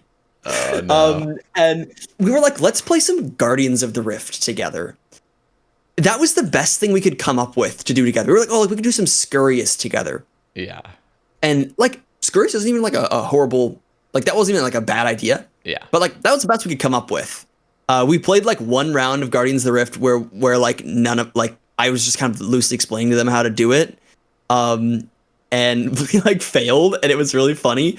It was honestly pretty enjoyable game, but like that, we weren't like, hell yeah, let's run it back. We're like, okay, that was like pretty fun, I guess. Yeah. And just like there wasn't a whole lot. There's I have my Iron Man. I just had like a random Iron Man account that I played. And they were both mains. It was like, what can we do together? And we just like couldn't do anything together. Just like nothing that really made a whole lot of sense. So to your point, having sailing be this thing where like even if it's just like you're all staying together, like one thing that would happen when we were doing the fishing trawler stuff with my people from my Discord is like people would bring their like alking, or they'd bring their fletching or whatever, and they just like do what they would do at like bank standing or whatever, just like socially together on a boat, like hanging out, and it was great. Like it's funny, I feel like what you described I like very literally experienced. Just like dudes hanging out on a boat chatting. It was so much fun. I think that there's something really fun to be had with that gameplay. That is actually such a brilliant thing that you mentioned, because I was thinking, I've always thought there's really not much you can do when you have a really pimped out account and your friend wants to join in and play. And it's like, hey, I want to play with you. It's like, okay, well, I'm going to be basically babysitting while not gaining anything of relevancy. And I've always thought of, having some potential dungeons that are like more passive. So like I was thinking one of the, and I want to bring it back to sailing, of course, but just one idea that I had kind of thought of, and I don't think I've shared this exact idea, but imagine a sort of like mini dungeon that's something similar to the Varrock sewers, like some little manhole you can go down, but every creature in there is actually passive. So nothing's going to be attacking you. You can choose to attack it. So there would be a variety of monsters with different stats and stuff. So there would be some like level 3 rats and whatnot. And the objective to get to the next room is to kill like 5 enemies or something. So you and your buddy can genuinely go down there and attack the monsters that you want to attack that are in your level range, and kind of continue on this little dungeon to the next room, to the next room, to the next room, to claim your loot at the end. And the loot that you end up claiming is based on, you know, the enemy levels that you defeated. So you can genuinely go in with a noob, and this isn't going to be any game-breaking content. There's probably maybe like a couple uniques or something that are just pretty pathetic, maybe some cosmetics or whatnot, and then some basic loot. But something where genuinely you could go down there with any other player as a duo or a trio or whatever, and just run this basic little troll raid. Like you're just there attacking the monsters you want to attack to move on to the next room. And I just thought like that could be a really interesting way to get a variety of combat levels down and just doing stuff. Yeah, that sounds like a lot of fun. Also, I mean, dungeons in RuneScape, you know, again, I keep bringing up classic WoW, but yeah, like that's the most fun content in that game, this multiplayer, you know, and at this point they're like pretty trivial for anyone who's played the game for very long.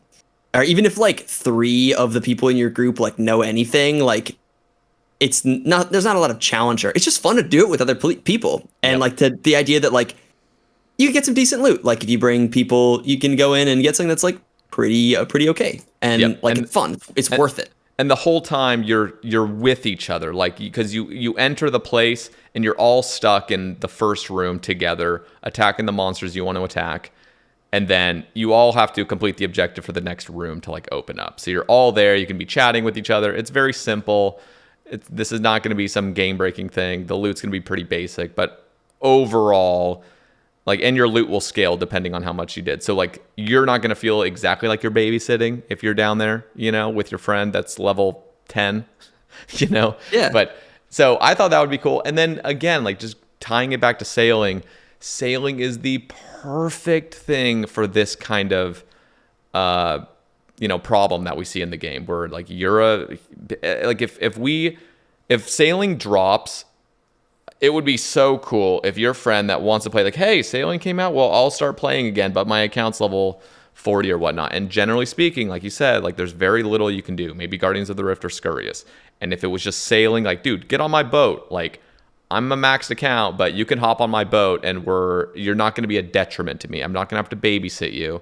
And it's just going to be a good time. And it doesn't matter about all your other levels. Like it's just like we're just gonna get on a boat together and get some sailing XP. Like that sounds the perfect opportunity to be able to game with lower accounts that are your friends. Totally. And also, like, I think if Jagex isn't considering that, I think that it would very much be to their benefit to consider something like that because you know, just from like a sort of product perspective, like I feel like I've sort of been enlightened on this by listening to this podcast. Like a skill is like a big sell, right? It's like a big sort of like marketing push that probably gets people back into the game. I mean, that's kind of the thing for old school is that it's such a wide audience of, you know, people on their breaks, right? As we say, on their breaks RuneScape as opposed to having quit it. Yeah, they never quit. And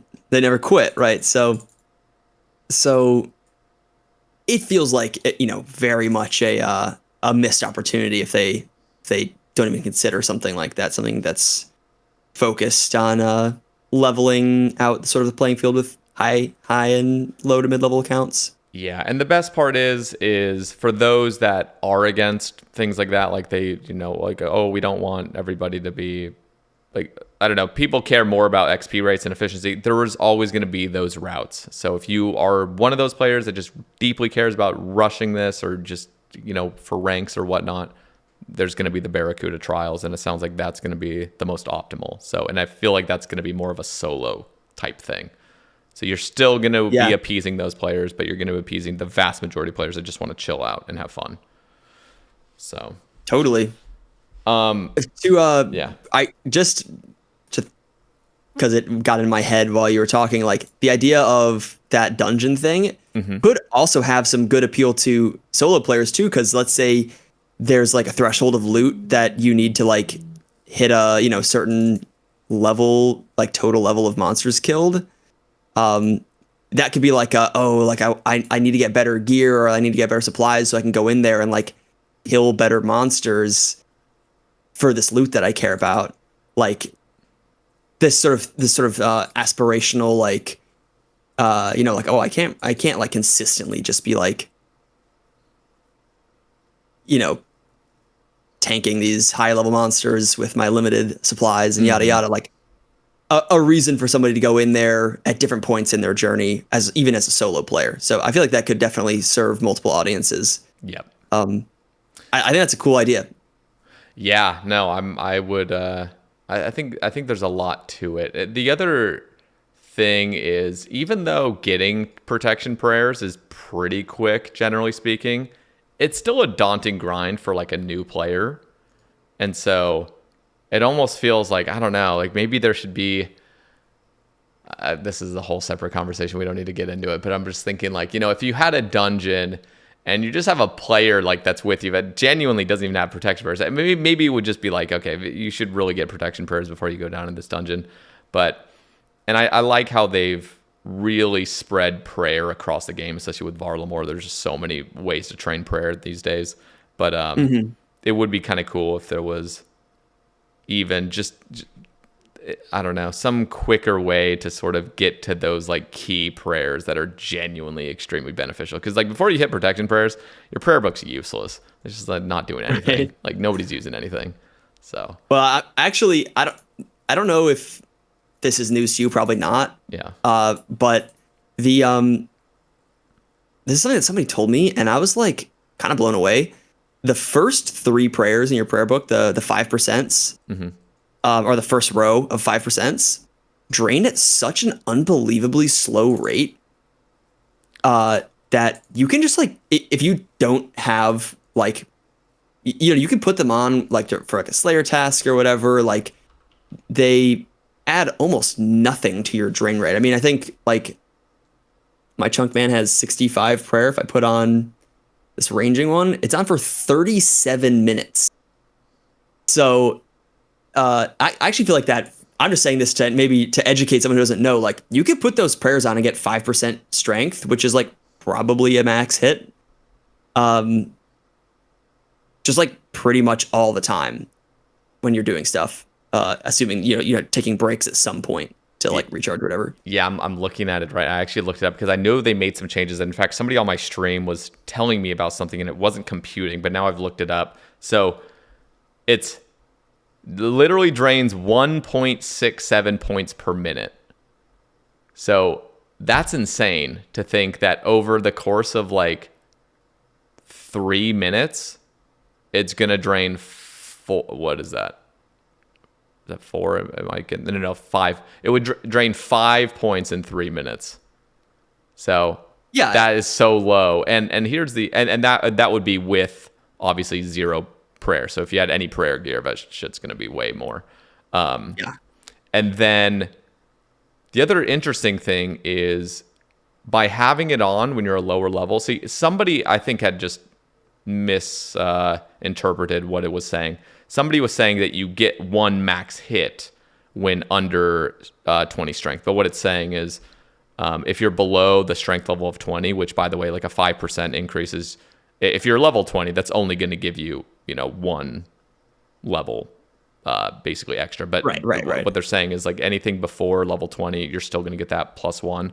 So it's not going to guarantee you a max hit. In a lot of cases it will, but not in every situation. But I do think it is kind of cool because for so long, for so many like veteran players, we've always seen these shitty like prayers as being completely irrelevant. Like they're never going to do anything and they're just going to drain your prayer.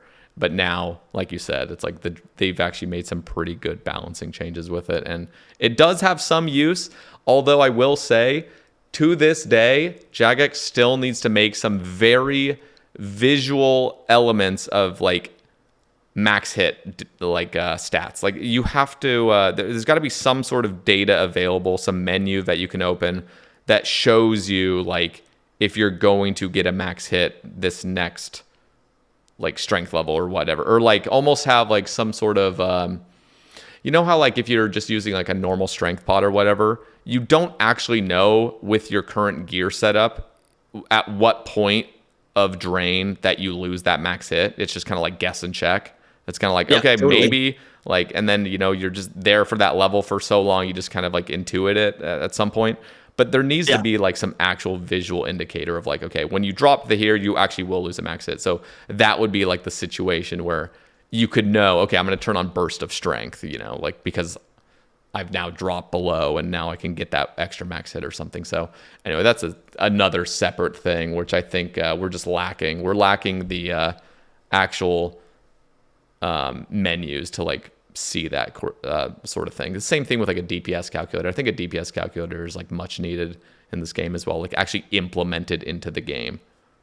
Yeah, they added that really nice one that you can click on from your stat menu. I don't know if you've used that much. But it opens a window, but it is really, really useful.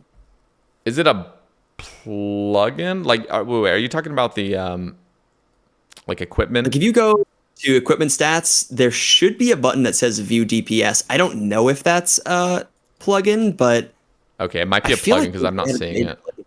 Okay, that might be wrong. Or actually, you might be right. It might actually be a RuneScape plugin that I just don't have on. I'm just actually curious. Like a setting or something. Yeah.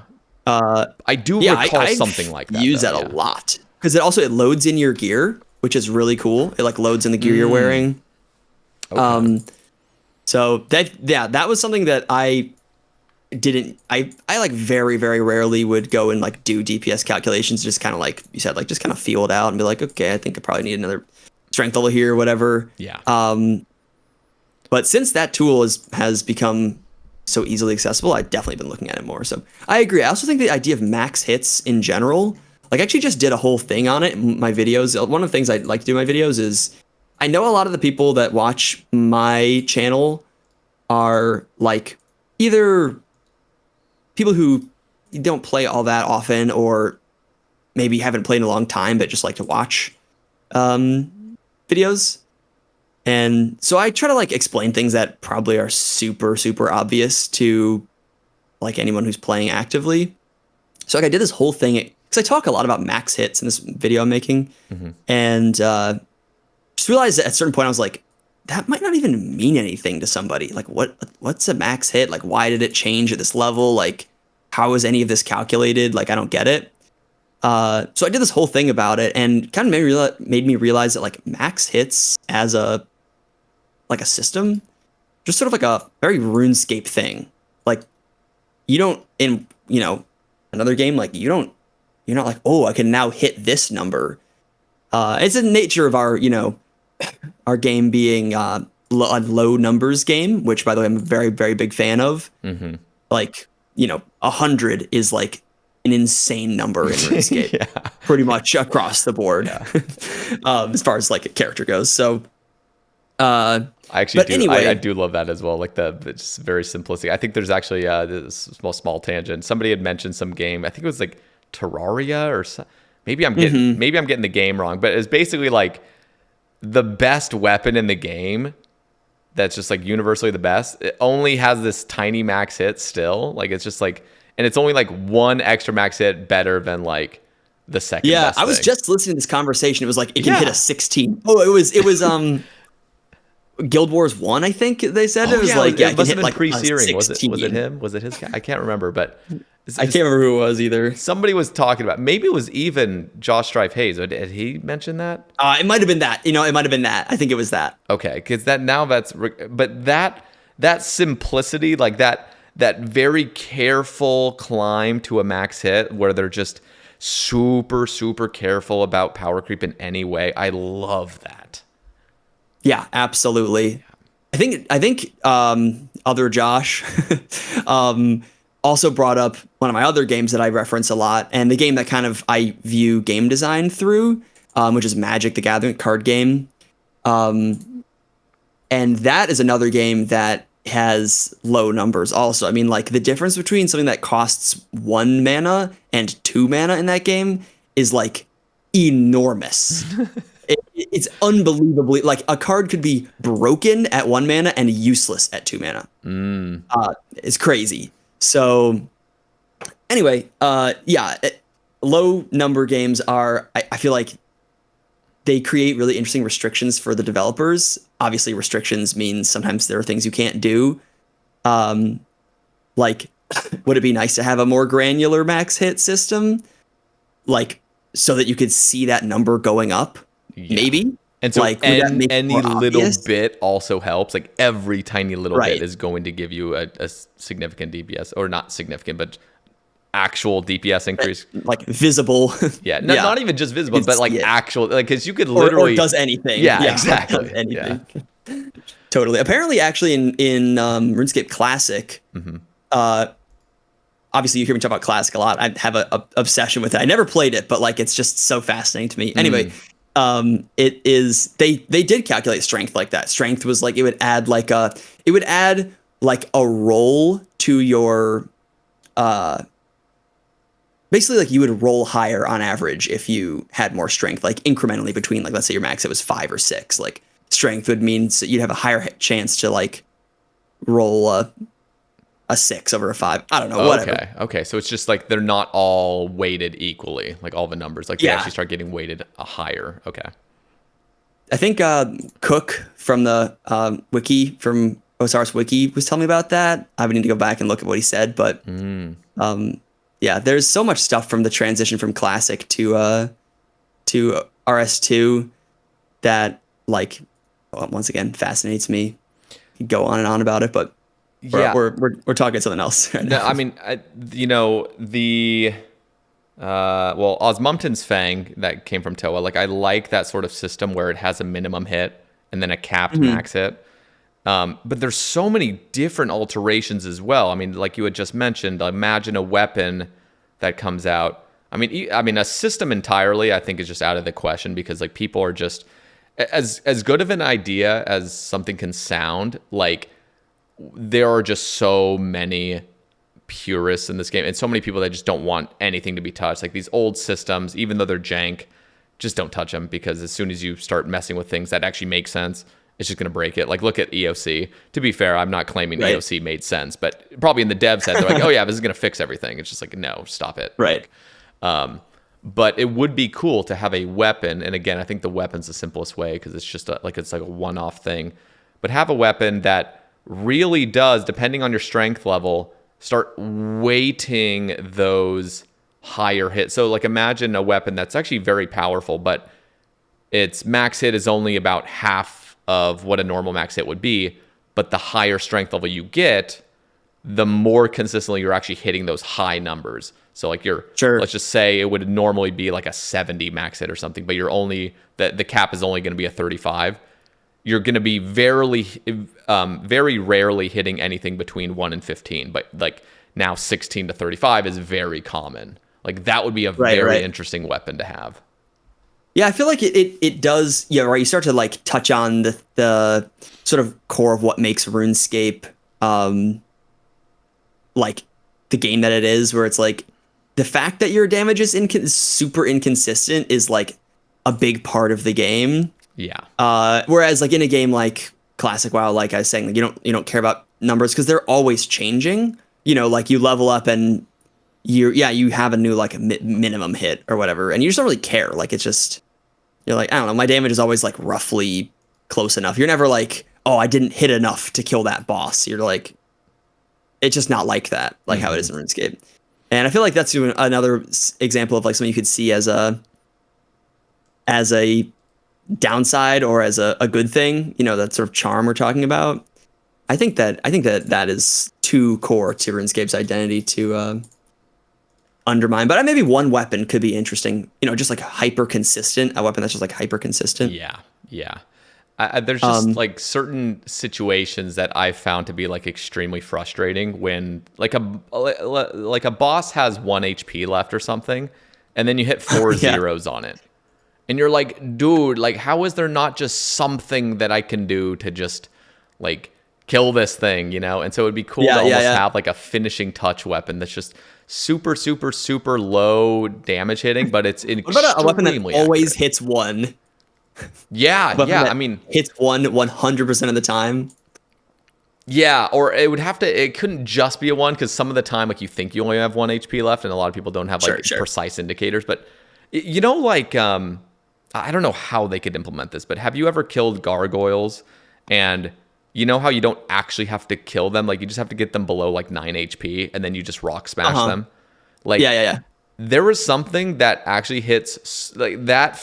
That system feels really good for some reason. Don't get me wrong; you're always gonna have a problem with it because there always will be a threshold where like you were still just 1 HP away from actually being in the threshold to kill it. But there's something nice about getting it down to a small chunk and then being able to just finish it, like guaranteed. Totally.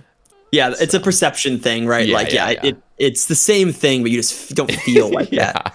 What I will say again is like I think there's something really good, an inherent drama to RuneScape in the idea that if you do hit that last hit on like Zuck or whatever when he's at like 1 HP, the threat that you could hit like infinite zeros and like die is like that's creating a game tension that's like actually really valuable. That is true. Even though there are times when you lose that sort of system where you're the loser of it, like, oh my god, I just hit like 5 zeros in a row and I just rolled so badly, and like the RNG just like it wasn't a skill thing, it was just 100% RNG. Mm-hmm. That's another thing, like I was saying, I really approach a lot of game design stuff from the perspective of Magic. It's just a game that's, the systems of Magic are really easy to, they're really accessible to like think about and study. And one of the things about that game is your deck is in a random order, and you need a certain combination of your resource cards and your cards that actually do anything. The resources don't do anything. They're called lands. And there are times when you just don't draw the resources. You just will go you'll go like turn after turn drawing cards, and just you can't do anything because you don't draw the resource. And people are like, that's a bad system. Like we should find a way to make sure that never happens. And that is the desire to do that is so reasonable when you are experiencing the downside of that system. We're like, this is bad. This is not a game. I'm not playing it. I'm just losing for no reason because just randomness. Yep. But the fact that is, there's tension there. That fact that when that doesn't happen, things matter more. And I think that if it was truly like perfectly even, you never went, a certain amount of time without getting what you needed, like something would be lost. And so I think that RuneScape has that same thing. Like it's important that somebody gets completely screwed like on RNG for the time when you get really lucky to matter. Like it's a balance. No, it's so true. I've always wondered because I'm really fascinated by people that speed run. In the mornings, I'll watch Scotty running speedrun infernos and stuff, and he's gotten really good at it. And there's several other players as well that have gotten like sub 40s at this point, and it's fascinating because you would almost want, like in theory, to have speed runs not have so much RNG, but be more like pure skill. But there's something so valuable about having that run that's going very, very lucky, like for you. Like it's just knowing like you never know what run it's going to be. And that's kind of like the gambling thing in a way where it's like, you don't know when the RNG is all going to play out perfectly for you, or it's just going to shaft you, but knowing that at any point you could just get this incredible run based on just luck at that point, there's something kind of special about it. And I think for so long I had thought like, no, like it would be cool to, I had even thrown out this idea like a year or two ago, just spitballing ultimately. It's not like I was actually wanting it to really come into the game. It's just kind of like in theory, like theorizing about an inferno that you would run where you will always max hit. So it would be a completely separate thing. This would only be for like speed running, ultimately. Everything like everything will max hit you, but you'll max hit everything as well in a way. So it would be like this perfectly fair, like it still wouldn't be perfectly fair. Well, it could be kind of. I think you would still have to rely on some elements of RNG, just how the NPCs spawn if you wanted to like save some time ultimately. But I was just imagining some run where everything is fair for you. Like you will just guarantee max hit, so everything's mapped out. Like, would that be more fun? And then, I was kind of thinking about it later. I was like, I don't actually think, like, I don't know if that would be enjoyable. I think there's something special about like not anticipating something that's going to be a max hit, and there's something cool as well about in PvP for example, going in for a Gmaul spec or whatever, and then all of a sudden you see the little XP orb go up, and it's just some fucking massive number, and you're just like, oh my god, like what is happening? Like this is crazy, and you weren't expecting it almost. Like, no, there's value to the highs and lows. Like it just, I think it creates something you actually care about. Like you care about seeing that big XP drop, and you're like, whoa, something interesting is happening. I feel like on leagues, for example, like, and people are like chasing crazy max hits. That's sort of a different thing, but you kind of stop looking at the numbers you do damage wise.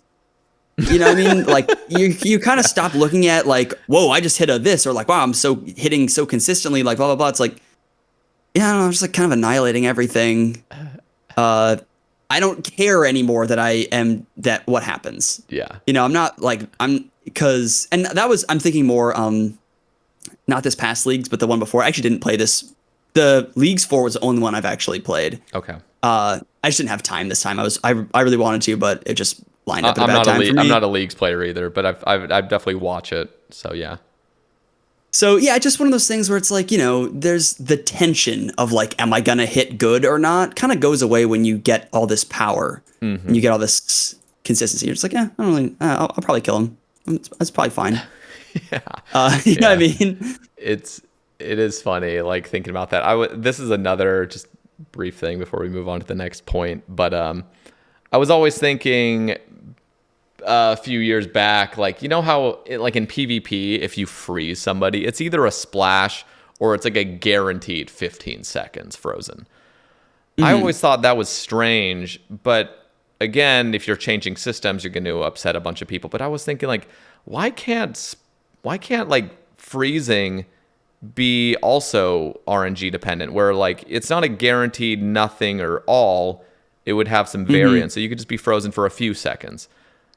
Yeah, like I don't know, like to once again, I just keep bringing up these other games, but in Classic, there's Classic WoW, they have like, they call it CC, crowd control. Like if you're sort of locking your opponent down, there's like this very sort of weird system that's there's like no visual indicator for it, but like sometimes you'll just randomly break out of CC, and they call it a heartbeat resist. Like there's like this little like thing ticking in the background, just like sort of rolling some RNG. Like, do you break out of this? Do you break out of this? Do you break out of this? And it's very, very low chance. But when it does happen, it like just throws that really like, it just adds a little bit of tension to those PvP situations where it's like, okay, he landed his CC. That means he's probably going to win this encounter or like win this whatever trade-off. But there's a chance that like the other guy is going to have to react to the fact that he like breaks out of it randomly. Yeah. And it creates this really interesting dynamic. And obviously it's one of those things where it's like, oh, I just got screwed over. Like I had the perfect setup and then RNG, like my opponent broke out.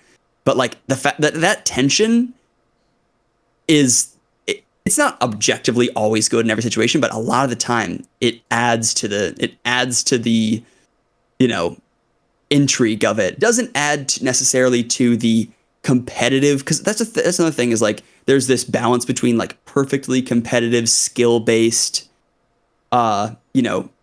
encounters and this sort of like controlled by RNG thing. And depending on who you talk to, people want different things. Yeah. But I think any good game is going to have to find a way to balance those in a way that is satisfying and interesting. So yeah, like again, other games, Magic has this really amazing thing where like a lot of it is RNG focused, but like it's cool. The best player in the world isn't going to win every single time. There's tension to whether they'll win because they are also susceptible to like, bad RNG, like drawing the wrong cards in the wrong order. And people might be like, that's bad. They should like if they're the best, they should always win. But I think that that's just less fun. It's less interesting. It's less novel, less drama, less tension. I know I keep saying that word, but yeah, no, I'm with you. I mean, it would be the same thing as you could be a really good poker player, but you could still just set yourself up for like a sort of like a tournament where it's not just this endless thing where you just keep throwing money in the pot and eventually you'll win because you're just really good or whatever. But it's like, yeah, you'll just, even if you're the best poker player, you'll still lose. Yeah, exactly. Poker and Magic are very similar. There's a huge overlap in audience for those two games. And it's it's the exact same thing where it's like, you just have to make sure that you put yourself in the best position as many times as you possibly can. Exactly. You're going to lose a lot of those. And there was kind of nothing you can do. That's part of the game. Like, that's fine. Mm-hmm. Failure is part of it. Yeah, and I'm thinking, the only game that's coming to mind right now, and then obviously there's other ones that there's zero RNG to it, is like chess or Go, right? Or I've never played League of Legends, but I hear obviously that probably has some RNG elements to it, but it feels like it's very skill based. Like it's very much like if you're one of the best, like you're just gonna dominate basically. I haven't played it, so maybe I'm out of line there with saying that, but something like chess, which I definitely am more knowledgeable on, like there is still some real, I don't know. It's like, even though it really is no RNG involved at all, it's like there are just so many pathways. I think there's just so much going on, and the positions get so complex that like the human brain just can't even like. And I think with video games, ultimately, there's not that much complexity. I would say if you can make another chess, like if someone can make another game with as much depth and like strategy as chess with no RNG, with no variance at all, like that's amazing. Like that would be an amazing achievement. It's not really feasible to try to make that these days. Yeah, it's but chess is again like just one of those where it's like, okay, like apparently you can have games that just don't have any RNG, but I think that's like one of the exceptions. Yeah, definitely one of the exceptions. And to be fair, I think chess is considered a sort of a solved game, like to some extent. I mean, I think the average chess game probably has a good amount of strategy and play to it, but I always, so this is actually one of the comments I had gotten, because chess technically isn't solved because there's just way too many. Like, just like there's more game combinations than there are like atoms in the universe. It's just, but again, right? Like the atoms in the universe, like the just vast majority of them are just complete. Like you would never make that move because it's a losing move, So it's like obviously those options get funneled very quickly, but it would be interesting to see, like, and I don't know if it's going to be like quantum computing that's going to solve it or whatever, but like it's going to be very interesting when eventually chess through AI and stuff does get fully solved, where it's like, because I think there's always just a very, very ever so slight advantage to white. And so I think as soon as chess is solved, there will be a perfect solution every time, it feels like, where like you will win as white if you play everything perfectly.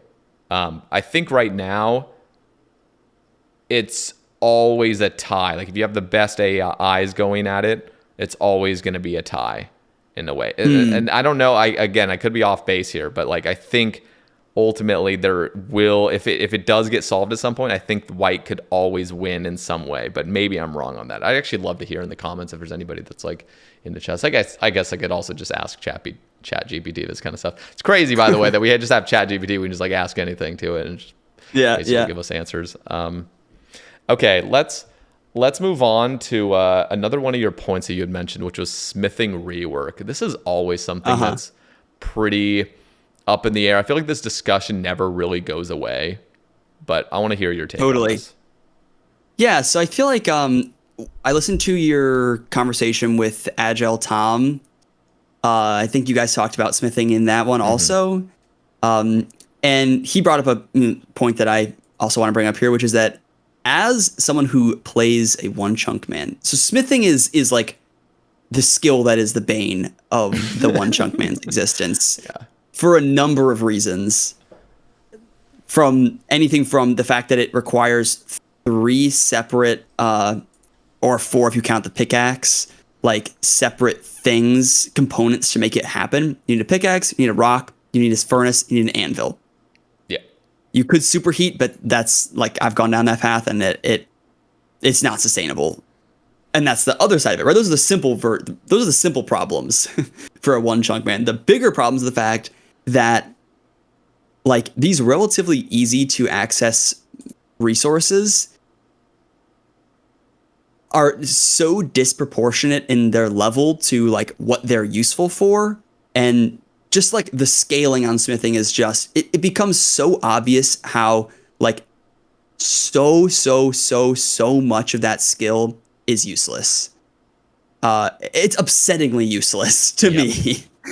So, okay, I'm going to send you something. Okay. So this was the thing I was most excited to talk about.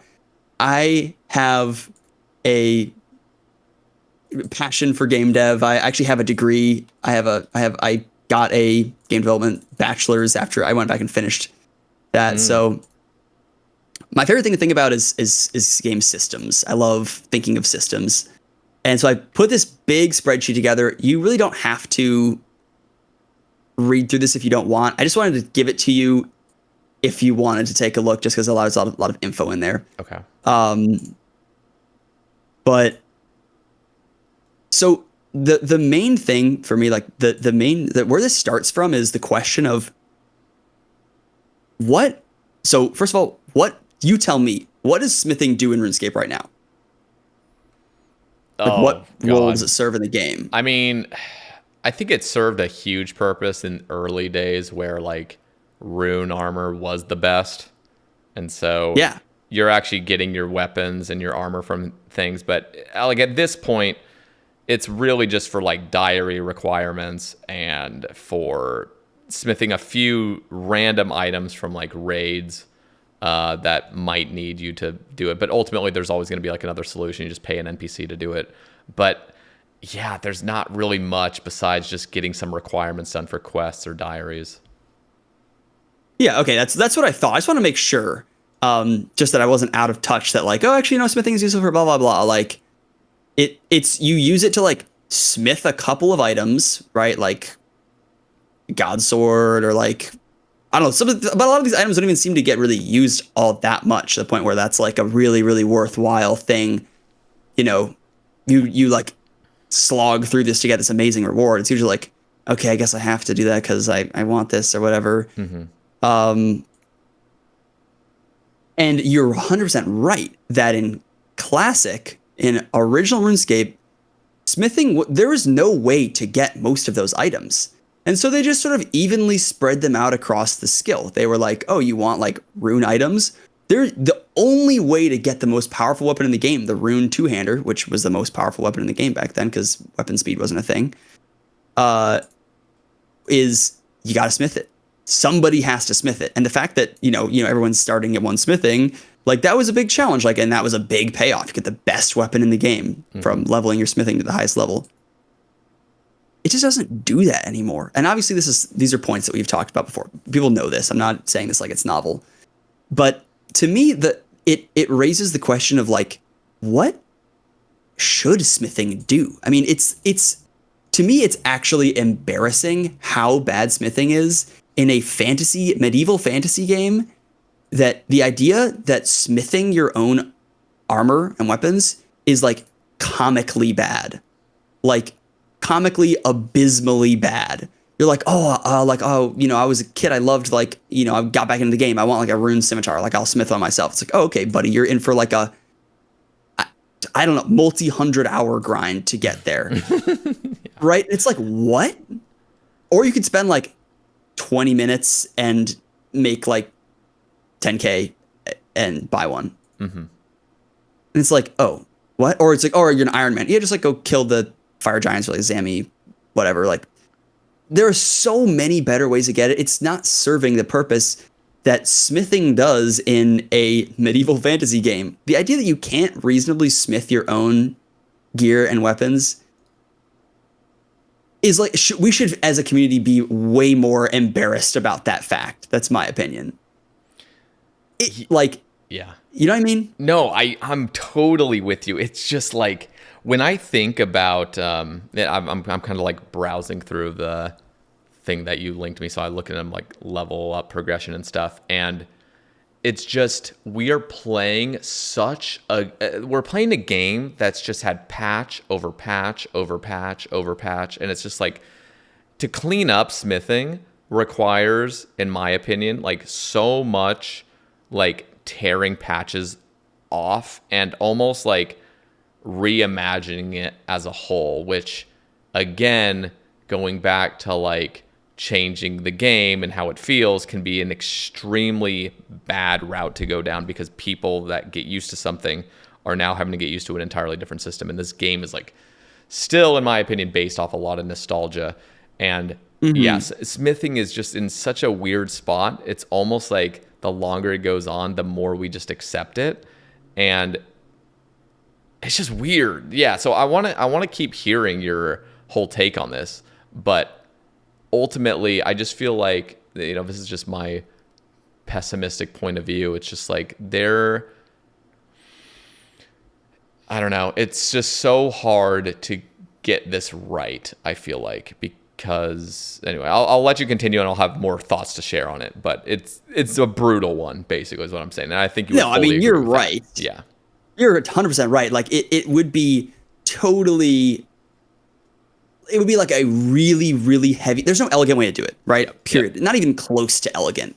There are only heavy-handed ways to fix not like the ability to train the skill. We've gotten like some okay stuff like Giant's Foundry. Like you can train it, like blast furnaces with gold, or like there are ways to get past smithing, but we should be far more passionate about the fact that you never use smithing. You know, maybe for a couple of things, a couple of tiny things throughout the game, singular moments, right? Like, Yeah. Let me also, I wanted to share one more thing now that it's come to mind. You asked about what the point is of smithing. I think one thing that we've lost is, generally speaking, when you train mining, you're training mining without any real like second thought of like turning those resources into smithing. Ultimately, so many people just do like star mining. Are you getting any ores from that? yeah. No. Are you Right. do motherlode mine? You don't get even close to the amount of ores you need to go from 99 No. mining to get 99 smithing from those ores, unless you're chucking Totally. it It's at, completely divorced from what it was imagined to be. Yes. And so in theory, it would be cool if like 99 mining in so many circumstances were to get you very close or to 99 smithing. And so mining is not really profiting you. And again, this is a whole separate thing, because you can play a main where you just buy, or you just mine all the ores and stuff and you just sell it. And then at some other point, you're just going to focus on one particular ore and then, you know, do whatever the best smithing level is. Just like buy gold or whatever and use your goldsmithing gauntlets. But in a perfect sort of theoretical world, it would be, yeah, you're mining and you're not actually being able to cash out that money until you've refined that ore and then smelted it in armor and then you've sold it. So that, in theory, is supposed to be the purpose of smithing. I just wanted to bring that up, but yeah.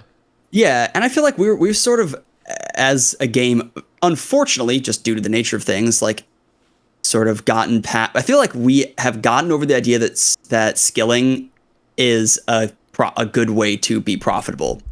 So I feel like, you know, the idea of reimagining smithing with like a profitable training method in mind as like the goal is inherently bad. Like I just don't think that can work, for the same reason that we haven't been able to fix skilling as a profitable, you know, activity to do in general.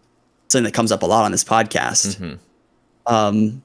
So my pitch is a lot more around progression and the idea that smithing could play a role in your account as you level up and find yourself in different situations. that you might turn to smithing as a solution. Usually an alternative solution. But let me just like sort of throw my pitch down, right? So this is something I've thought about for a good while. Haven't actually talked about it with anybody yet. I was trying to like do that first test run before we got on this podcast, but it didn't happen. So basically, the first thing that must happen, and I think this is sort of a non-negotiable if this skill is going to work, is a level squish. And I know that that's like very controversial to say, but I don't see any route forward that doesn't involve a level squish. And if someone listening doesn't know what that means, I'm saying everything, both smithing and mining, in the skill progression gets moved to a lower level. Mm-hmm. So, rune armor can be smithed at 85 smithing to start. That can't work. It just won't work. That will never be a useful point in your progression if that's where you can start smithing rune armor. Mm-hmm. So my pitch is, and this is the numbers, none of the numbers are set. Obviously not. That I haven't thought that part through like fully. And I don't think that would be possible for one person to just sit there and think it through. But I think it just seems really simple and obvious to just match up the smithing and defense/attack levels. Like you can mine and smelt rune at 40. That just makes sense. Yep. There's no reason to not do that. Like you could argue a lot of things, but just as far as making it a useful, intuitive skill, why would you not pick that? Like you can make it 60, I guess, but why? You know what I mean? Yeah, like the OCD in me would really love that. And then I think, getting to level 40 is like, what is that, like 40k total XP or something like on that? Yeah, it's like you're instantly smelting. You just do Doric's quest one time, which exactly. Like, right. Well, I do feel like one thing I will admit with this is that Knight Sword kind of just like fucks everything because it's just like you're level 30 instantly, which honestly, to be fair, there are so many things that skip you to that level anyway. Waterfall quest, Red Arena, and all that. Like that's fine. I think that's okay. Okay, let's hear you out. I'm continuing to hear because again, I am in full agreement. This makes sense in a like OCD sort of way of like, okay, like I mean, you can get to. I mean, it's the same case that you can start equipping rune basically after you've done 3 quests as a newbie, right? So that's kind of crazy. Yeah, exactly. But yeah, continue. So one of the big issues with that anybody could point out is how valuable like those metal armors are, right? That would just sort of generate a lot of GP into the game. So my solution for that, and also if you were like, okay, well, let's cut the GP, that really just messes with a ton of stuff like reward, Slayer just becomes infinitely less profitable for no reason. So my pitch to solve that is that in smithing, you change the bar costs for like everything. So the loose, just like general gist of it is double the amount of bars everything costs. You could change those numbers more. I actually went through, if you look in that I'm looking level up progression. So I just kind of went through and these were based on the alch values of things. Just try to vaguely follow the alch value with the number of bars it costs. And I think you could look at that and go, okay, sure, that's still going to generate a ton of GP with, just like smithing and making that into like rune plate bodies. Okay. So, like, that's fine. Like at level 40, well, it wouldn't be 40 if you look through the, okay. Oh, and then the last sort of element to this is that rather than having every single level give you a new item, break the items down into these tiers. I have light, medium, and heavy items. So light items would be like daggers and med helms and a mace and a sword, or like arrowheads and bolts. Medium is like scimitars through chain bodies, full helms, and then heavy is warhammers, kite shields, plate, body skirt, legs, two-handers. Pretty logical way to separate them out. I feel like people can intuit that pretty easily. And you gain access to different metal tiers, like at milestone levels. I just kind of placed them every 5 levels. So like level 1, you can smith light bronze. So I feel like that's another thing that would make it like much more interesting as a new player. If you like right off tutorial island is like level 1 smithing, check out all these things you can make. You can make an axe, you can make a mace, a med helm, a sword. You can make a bunch of different things. You know, you're gonna get to kind of pick which one you want. And then I have it level 1 is light bronze, level 5 is medium bronze, level 10 is heavy bronze. I know I'm kind of getting into the weeds here with all of the numbers and the levels and stuff. But the point is they would just kind of follow the defense guide. So like I have them spaced out a little bit weird in the early levels because you get bronze and iron at level 1 and then steel at 5. I just kind of space those out to level 1 is bronze, level 5 is you start learning iron, level 10 you start learning steel. Just felt like it spaced out a little bit better. Also, those levels go by so quickly anyway that it'd be kind of inconsequential if you were actually a new account making your own gear. And then from there on out, like you start learning mithril stuff at level 20. From 20 to 30, you learn all the mithril stuff. At 30, you start learning adamant. From 30 to 40, you get all the adamant stuff. And then from 40 to 50, you get all the rune stuff. And the idea that like level 50 smithing, you could like go out and 50 smithing and mining, you go out like mine some rune and make some rune play bodies, and they're worth like however much they're worth, like 36k or whatever out. Like, I just think that's okay. Like, I think that that's fine, especially because, like I said, I have it listed out here on the spreadsheet that the plate body could cost 14 bars. That's just kind of a random number, just like a high number of bars. And the caveat is like all of these things are, you know, prone to balancing. You're not claiming that these need to be sure. And let me ask this though, like what happens beyond 50 smithing? Because a lot of people, when they kind of desire some sort of smithing update, their intention is to, okay, now level 60, you can maybe start doing some things with dragon or barrows at 70 or some really high level stuff at like in the 90s. And then it actually makes sense, because why would you be able to smith something at 90 when you can't even smith a rune plate body until 99? Totally. So then that was just fixing that whole issue that has existed forever, which I honestly feel like if they just added that to the game, period, it would just be better. Everything would be better. It would just, people would actually go out and they would mine things. They would fight over the resources. Like the fact that you need that there's like one rune rock wherever rune is an inherently balancing thing to the fact that like you can't just go out and get like a ton of runes super easily. There's other content you can get ore from. Great, do that and then use it in smithing. Like fine, cool.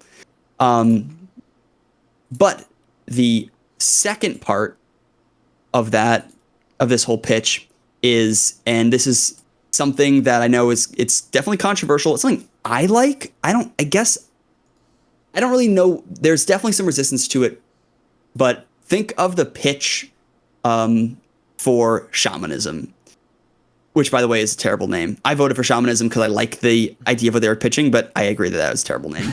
And it probably just lost because of the name. Is this idea of refining.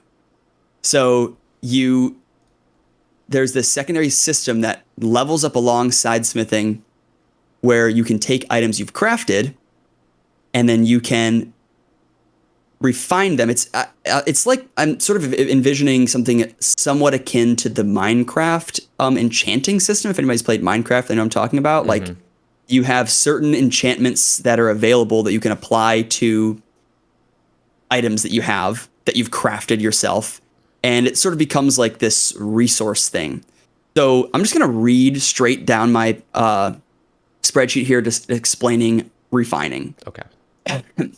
So after you've smithed, this is just the things I wrote down. Hopefully this isn't stupid. After you've smithed your new gear, upgrade it with your leftover bars and other reagents for powerful effects. Each refinement has a chance to work, a chance to do nothing, and a chance to break the item. I will say as a caveat there, I think that would probably work best for smith items as opposed to something like barrows or dragon. we can circle back to that conversation.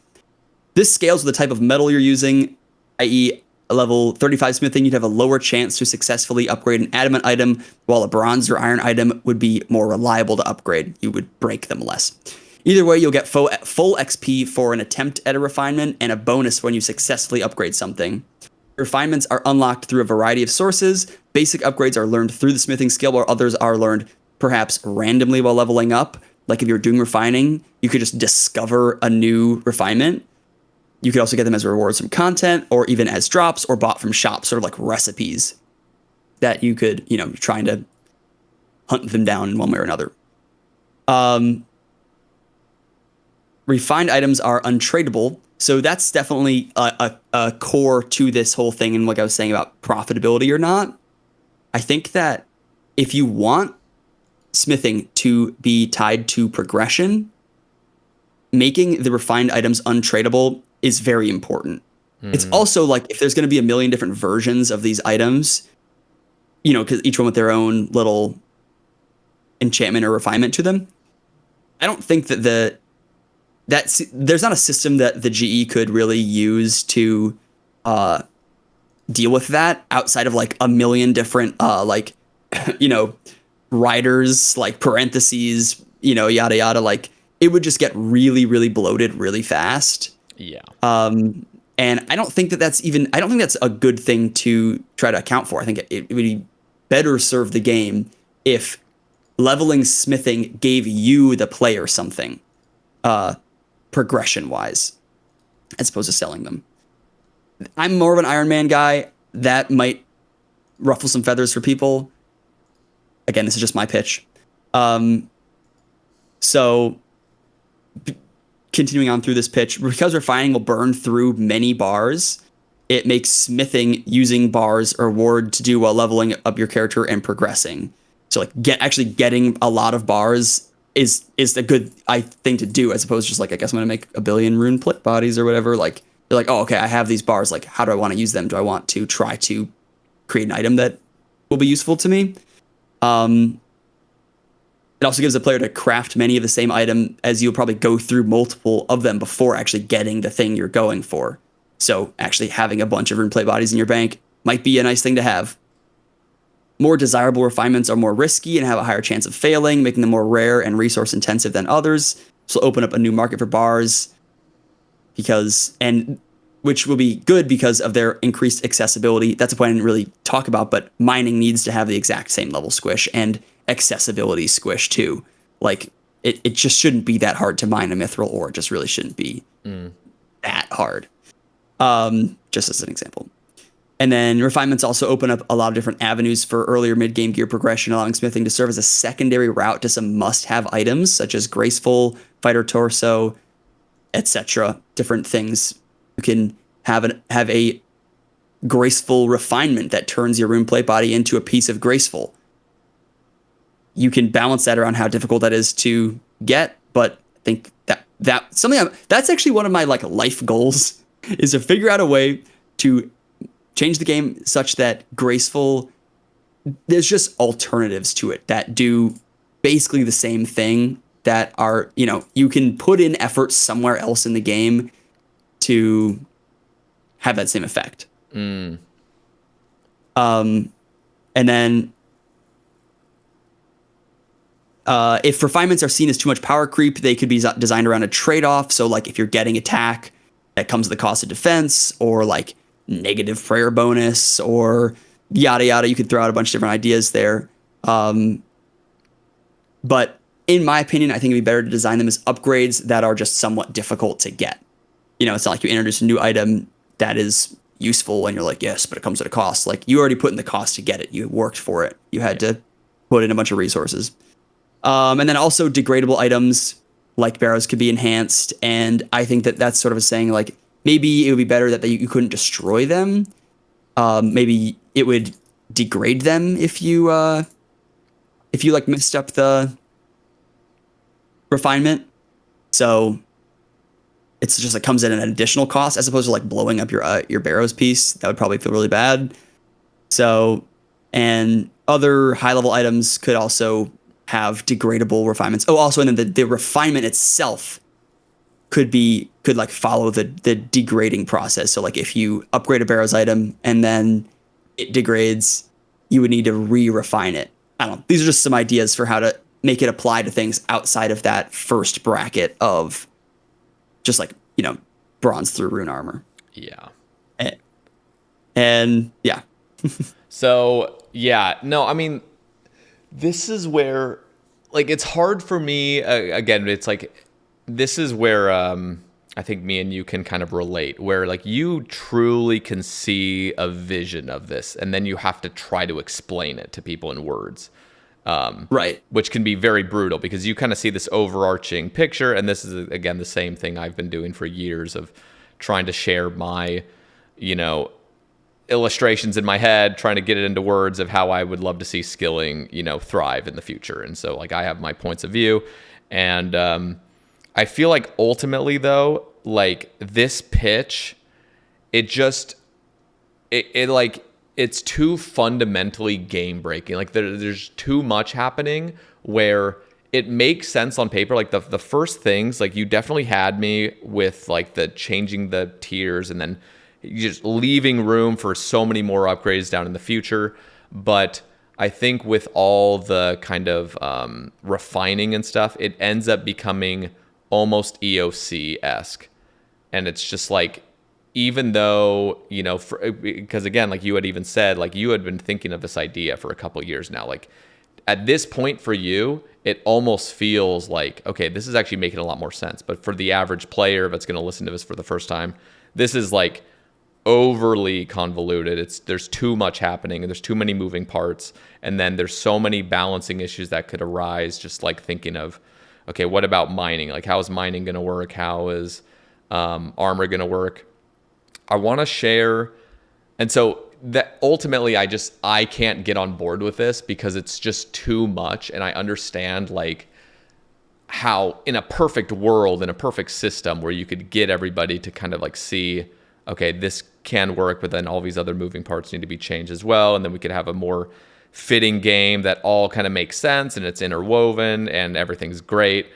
It's just like in reality, it just cannot like work. And it's really like heartbreaking in a way, because one of the things I think is really dumb, I'm just going to throw this out as an example, is like I kind of wish in a way that agility had some sort of effect with defense and people missing you with attacking. I remember hearing that in one of your podcasts. I thought that was a cool idea. Yeah, and you have to, and I have to know, and I have to be so careful about introducing ideas like this, because ultimately we are playing a patch game where you have to add on little patches to fix the game. And when you make too many huge blanket, like, or quilts, basically, as I'll call them, like you just throw a quilt over something or change, there's too much going on. And it's so unfortunate in a way, because when you have like a visionary sort of idea of like, okay, this can be a huge game-changing thing, everybody, generally, not everybody, but vast majority of people will instantly like repel from it. Just be like, okay, like this is too much. Like there's too much going on. And so that's just where I'll kind of like say, I do appreciate some of these ideas, of course. It's just, I think overall there's too much. So like, in my opinion, when it comes to smithing, at least how I kind of gauge people on Reddit or people that have kind of talked about smithing is they want to do what you're suggesting with the squish things. I also want to just bring up one more point before I talk about the squishing thing. But, in theory, in my theoretical world, like it would be cool to almost imagine like a super early classic version of the game where the OCD part of me that wants all the levels to line up, like 40 smithing for Runite, right, because you can equip it at that point. I would actually go the opposite end where you can't equip Rune until 85. So like everything is matched up in that way. And then like levels actually mean something all the way up to 99. Again, that would be a really fucking masochistic game ultimately. And the whole game's a mess. Like this game is just so jank in so many ways. But totally, I appreciate the squishing, and I think the squishing can actually happen. But it can't happen to the extent you're wanting it to be. I think it would be more appropriate for like the final rune items to be able to be smithed at like level 80. So you're being able to smith rune bodies and stuff at 80. So it's just doubling the levels basically. Equipping it at 40, smithing level has to be 80. And that's the cutoff. So like you could even start, maybe smelting some stuff, in the 70s with rune. But and then you're gonna have this nice 20 or 19 level gap right there from 80 to 99, where, or I guess that is 20 levels, but like, or 81 to 99, where now you have some reasonable things to be able to upgrade, and then smithing kind of means a little bit more. And so I don't know, at least like that seems to be more of a reasonable thing, because I think even though, and I'll make this a little bit more brief because I feel like there's so much more I could share on this, because there are some cool ideas you have obviously, but I think the overarching idea just can't work, and there have to be more simple adjustments to smithing ultimately, which is so sad. Obviously it's heartbreaking that we can't just make huge changes that make sense. But yeah, that's kind of my spiel on it. Do you have any thoughts on that? Yeah, totally. No, I mean, I agree. I think the level squish thing is the thing that's a lot more, that's like righting a wrong. In my opinion, I don't really get why you say it needs to be 80 smithing. I just don't think that I don't think that, because I guess I was thinking like, how would it get used? Like, how should it get used? That's the question I've always asked, is like, what should it do? Let's make it do that. As opposed to, it kind of does this and has for a long time, so I think we need to like just leave it doing that. Like 80 smithing to smith the rune plate body, honestly, I think that actually just doesn't change anything. I think because other than just leaving space, I guess, but they don't, they put stuff in there anyway. It's just sort of, it's a goofy looking thing to have like a rune plate body be a higher smithing level than like something actually important. Yeah, and that's why like smithing as a whole, when it was created, it just was in the super ancient era. I think in my head, and again, it's not like I don't think about the smithing thing as much, so I could obviously have some things that I'm missing, but it would be cool if the last rune items you're smithing, and again, this is me spitballing, this is me kind of just sharing some thoughts right now. It's like if 80 was the cutoff between these basic armors up to rune, and the same thing would be with mining. So like, and again, I'm not saying 80 is when you can start smelting rune. Maybe it's 70 or something, and then up to 80 is when you can smelt all of it. But then those would all perfectly align as well with mining. So all the mining would also get mildly squished as well. There wouldn't have to be that big of changes, because it's not like you're having to mine a certain thing at level 99. It just goes to 85 for rune.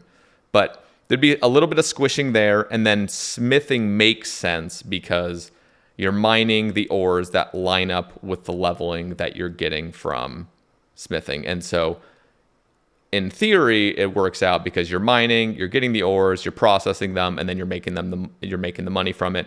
And somehow they would balance it. So if you were to go down that route of actually just mining ores instead of, again, stardust or whatever the hell else you want to do, it would make perfect sense, and the XP would line up so that you're going to hit 80 mining and 80 like smithing together in a way, which could make sense. And then again, you're leaving some good space that is actually meaningful for these higher level repairs or whatever else comes into the game. Because again, it's like, I don't think we can even have a game where you're genuinely smithing something from scratch that's going to be good. I don't think people even want to go down the route where, you're not just getting a new piece of best in slot armor from a boss and you can just equip it. I think people like that. And I think as soon as it's all of a sudden you're forced to smith things to get the best in slot things, I think it's too fundamentally, it's too much of a fundamental shift from how players perceive the game now that it just couldn't work. And I don't think players would enjoy it either.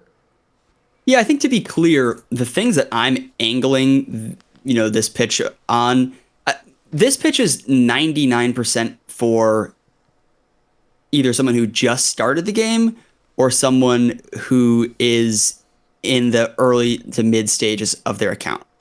I think that because that, like obviously rune isn't useful for like most of the game. So that's part of why, like, when I was pitching all the refinements and stuff, blah, blah, blah, blah, that was like, oh, why don't we actually have an opportunity for these smithed pieces of item to be useful? I don't want them to be best in slot. I don't want them to be something that, like, you know, feel like you're forced to do. Most of them, in my mind, would end up being either alternatives or niche things. Like, if you look at, I'm guessing you look through that thing, some of my ideas for the refinements, but like some of them are like, you know, just something that you would like, oh, I want to have my like rune scimitar that I use on like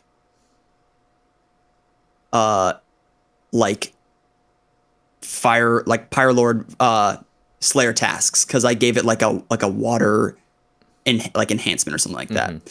And it's like, that would be worth doing for that particular Slayer task, or like that sort of, you know, that I've mentioned like elemental weaknesses on weapons. I think could be a kind of a cool, you know, sort of simple that locks into another system in the game. It's not best in slot.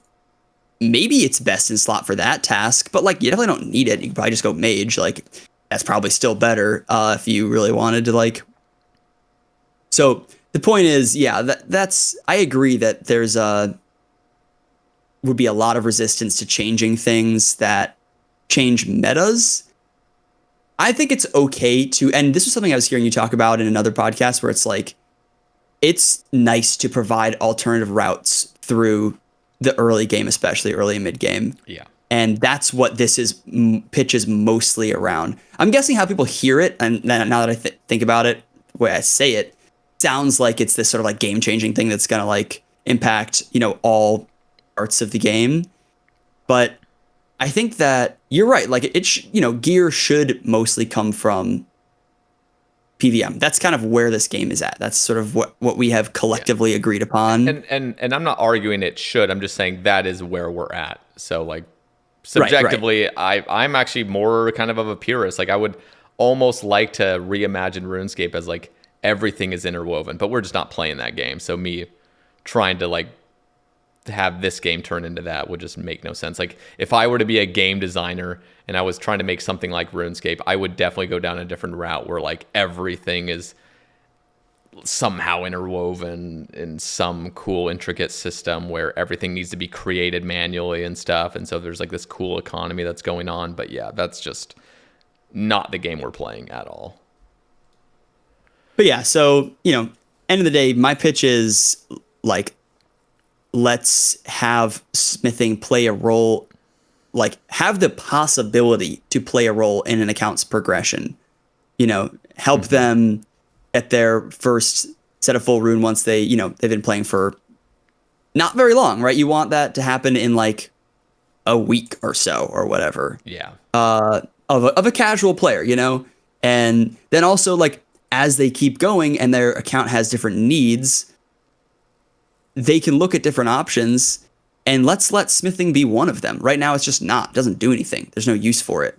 I think there are a lot of skills that have that ability to be one of the options. So like, oh, how can I make my account better? Like, oh, I don't know. I guess I could do this. I guess I could do Slayer, or I guess I could do crafting. And you know, that's a lot of this is Iron Man focused. Obviously, that's where a lot of the perspective of this comes from. And I think that is, and again, it's just my opinion, I just think that is the most satisfying gameplay experience. And obviously, I think what we're talking about here would be easier, significantly easier on a main. So there's sort of that like element of balance to it. Yeah, it's so tough. I actually wanted to cross this by you just as kind of a like sort of like a similar concept. But you know how with ranged you got fletching. Fletching is basically like you got wood cutting, which is the mining, and then you got the fletching, which is the smithing, and you got ranged, which is obviously the equipping of stuff. But with ranged, at level 50, you can start shooting magic short bows. And so I'm just imagining in your sort of like perfect theoretical game, would that also change where you can start chopping magics at 50 and you can also fletch the magic bow at 50 as well? Because there are some similarities to these kind of systems, and I wonder in your eyes, like, should that also be, obviously it's not a huge concern right now, but is that something like in theory, like that would also be something you'd want to touch because that would make more sense in your head? Yeah, that's a good question. Yeah, I don't know. I mean, I do think there's something strange about the like the systems of leveling up, like crafting skills, like fletching, where it's like, okay, you can fletch a longbow now. It's completely worse. and Yeah, but hey, that's it a sells for separate slightly discussion. more. We need to stop Yeah, with the slower tick speeds on that kind of shit. yeah, I've yeah, been yeah. talking about that ad nauseum. But yeah. Totally. So just to talk on that for a second, right? I'm always lamenting the fact that in RuneScape Classic there was no such thing as attack speed, so it made sense that the Rune two-hander was at the top of the smithing tier, and it made sense. Battle axes were the strongest one-handed weapon. Long swords were like pretty good. Like all these items, it made sense. It had like a progression that made sense. Part of the idea with like refining would to give life to those weapons again. Like imagine a world where you could add like a counterweight to like a two-hander and increase the attack speed, and all of a sudden your rune two-hander is actually like a useful weapon. Or a rune battle axe. Like there's no reason that a rune scimitar has to stay the best rune weapon forever. Yeah. See, I think like that's also a separate discussion, because I'm totally with you where, first of all, attack styles need to be a little bit more pronounced. So like the crush and the stab and the slash.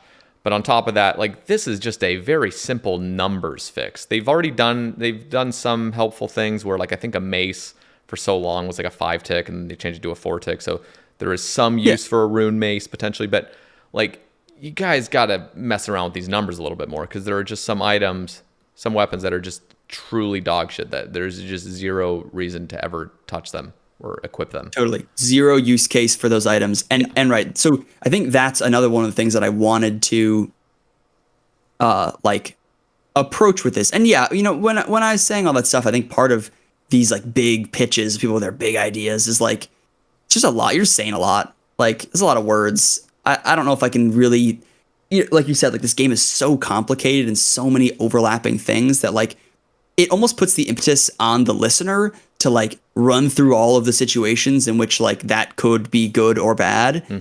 And like that's just too much work for somebody, and it's just so much easier to be like, that sounds like it'd be a problem. I'm not on board with that. Yeah. See, and yeah, you're right about like having a big pitch. It's much simpler. Like if you have one faulty thing, it's easy to tear the whole thing down. So that's why, like with any of these pitches, it's much simpler to, again, go the patch route of just a tiny little patch to the game. That's like, okay, that makes sense. There's no flaws with it. We can do that. And these overarching things is just, it's too much. And there will always be something that somebody just instantly is just like, nope, it's over. You messed up there. I'm not listening to the rest of it now, even if it made sense. Totally. Yeah, and I think that what you're saying about like the patchwork nature of the game, like, is also why these things are so hard to fix. Because it's not like Dragon and Barrows are follow the same system. As it's like there's this really neat little system that, let's say it scaled all the way up to like, you know, max level gear that was smithing. First of all, obviously that would fix some things. But like, you know, it would be way easier to fix this if it was like, oh yeah, squish it down and then also squish those other things down. And then we can just have this nice, like, sort of more even path. And you know what I mean? Like it could just be like, oh, look, like all of these things are uniform. And so we can change them uniformly. Yeah. But obviously that's not the case. Like Dragon is its own thing. You can't craft it. Barrows is its own thing. It's degradable. Like then you've got all the other, like, you know, you've got Perilous Moons also, and like Bandos and like all this other, just, you know, you have these like infinite different systems and approaches to the same like idea of gearing up your character. And so it makes it really hard to find a uniform like answer. So right, when people bring these pitches in, you like for me, try to like think of like all these different cases where someone could bring something up and be like, oh, like, yeah, that would be great, but it's not going to work for this. So the whole thing doesn't work. Yeah. You know, you try to think of all those situations, those corner cases, and it ends up like being such that you write too much to be digestible.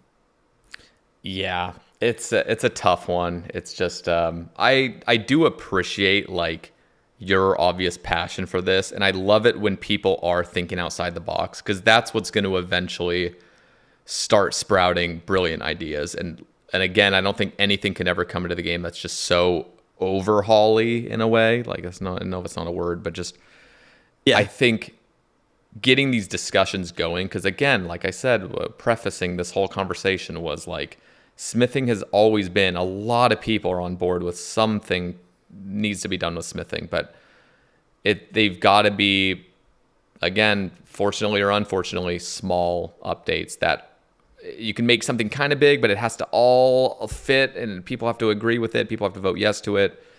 It's just a lot. And, but I still appreciate like the whole conversation, because some people, if they're being, kind, will pick out the parts that genuinely make sense and try to work on that. Like, try to start more discussion on that point rather than trying to see the whole picture and trying to accept it for a whole. So, Yeah. anything So else? I mean, We definitely have a few other points. So I'm curious if we want to wrap up the smithing rework. If you had any other finishing touches, we don't have to keep going on. Just that I think that maybe starting somewhere and making a one positive change could lead to interest in more positive changes. I mean, also think part of it is just like how much people care. Yeah. So, That's the other thing, the apathy that just comes with it, where it's like there are so many other things that people worry about. Like there's a subsection of players that just wins raids 4. Like that's all they care. It's like, why are we coming out with more mid-game, early game content? Like, send that. And then there's people that want the mid-game content. And there's people that want PvP updates. And there's people want this. And so much energy putting into a smithing rework, where vast majority of people are just so apathetic to it. They're like, they're just like, they're just tired, and they know that this would take so much dev work. And then they're like, why are we doing this? I'm thinking of, like, how feasible would this really be? And I just can't see it being a thing unless it was a small change. Yeah. I mean, to me, I think I kind of feel like there is a loud, apathetic portion, but also like I'm have this very like I'm pretty convinced that like the people that like need to be served the most are the ones who will never say anything. And like you have like I mean, I really hate to say this because it sounds really rude, but if you have played this game for 1,000 hours, I think that you instantly go down on the list of people who need to be served because you're enjoying it. You're having a great time. They need to prioritize the people who might play it for 1,000 hours, but aren't because of some reason or another. For example, they thought they maybe could smith themselves some gear, learned they couldn't, and were like, wow, fuck this game, and then just stopped playing. Yeah. You know what I'm saying? I think that there's this crowd of people that stop things from happening and also stop the player base from advancing past certain roadblocks because they don't care. But they aren't the people that we need to like convince to care. They already care. They're playing the game. And so I feel like, like people who are coming into the game, I don't think that they necessarily deserve to be like treated with more, like more stuff angled at them. But that will be the benefit to the game long term, is if that is where the people go. If the game continues listening to people who are clamoring for raids 4, it will die over time, and it will become a very tiny game that there will not be this amazing, passionate community around. Because passionate communities require more people to be able to join them. Yeah. No, And and so, and I would just make it very clear, like it's not to say that they are focusing. I think the devs actually do focus on every part of the game. They make that very clear with their updates, and people will be upset. PvPers are upset. Raids 4 enthusiasts are upset. Everybody's upset in their own way, but ultimately the devs are trying to do their very best to make the game like catered toward the biggest amount of players possible. So yeah, yeah, and it can be hard to see that when the loudest people are in the smallest groups. totally. And I kind of feel like that is something I've learned through content creation, is that the people that it's sort of like the plane that comes back with the bullets that came up on a podcast not too long ago. You know, the diagram of the plane that, you would reinforce it all the places that got hit, but actually you need to reinforce in all the places that it didn't get hit, because those are the ones that didn't come back. Mm-hmm. I think that applies to audience in a big way, where it's like the people who are complaining are the ones who care enough to complain. The people who you never hear from are the ones who quit the game. Yeah. That's a good point. So, and yeah, like I said, I think it comes back from content also. It's like, how can I reach the people who will never leave a comment on my videos? How can I reach the people that get confused with, when I talk about max hits, because I don't know what that is. Like, yeah, that was a good point that you brought up, because I originally was jaded. I still am jaded, probably not as much so as I was earlier, but I remember making videos and hardly explaining anything that I'm doing. In fact, I would just have a video with no audio whatsoever. It's just showing the method basically. And there's so much confusion going on, because I almost imagine people just understand what I'm kind of doing, but that was just such a, I don't know. It's just like, that's not what's happening at all. Like, you need to explain these things. There's so many casual. There's so many people that are just like, they play this game very casually, and you have to remember that. So you explaining something just as simple as max hits, like, that is a huge benefit. And nobody's demanding in comment sections, like, I don't understand max hits, talk about it. Like, no one will ask for it. That's the other thing, is you have to figure out what it is yourself. There's a silent majority. To actually reach them, you have to figure it out yourself. It's something that Settled talks a lot about. He talked about it when you guys talked, and he still talks about it, about like, because he is the one person who's captured the most audience peripheral to the core RuneScape audience. Mm-hmm. And that is not to say that these are people who don't know what RuneScape are. Some of them are, but I would say that my guess is that a lot of them are people who played but don't play anymore. Yeah. And that is such a huge audience. And I think it's the things that dealing with their gripes is by far the highest value thing that Jagex could do, is fixing the game in such a way that it brings all of these players back into it, makes it more accessible, makes it more fun to start. I think we see that with leagues, right? It's like this accessibility thing. It's just true. Like, I feel like we kind of have the data for that. So anyway, that is that's actually one of the points I had written down.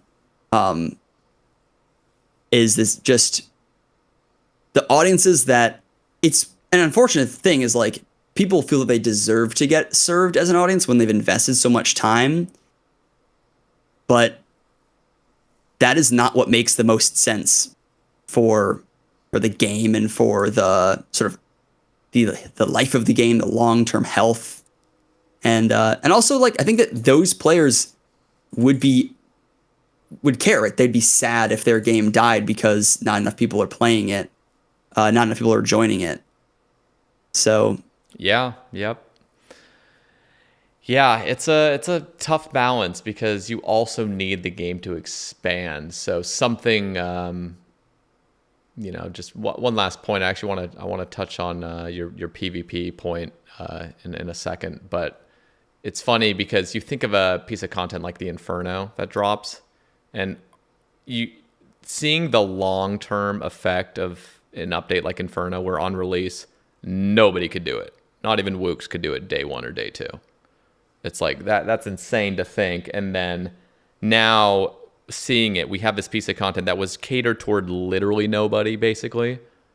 And Mm-hmm. now it's this thing that you aspire to get. So there's always a mix for things. Like you need very accessible content. You need content for everybody, but you also need to push the boundaries to expand and to keep long-term players involved, because again, like those are still important. They're a minority, but they're still the people that are like producing content a lot of the time. They're the people that are just pushing the game forward and keeping things balanced somewhat, because they just have so much experience.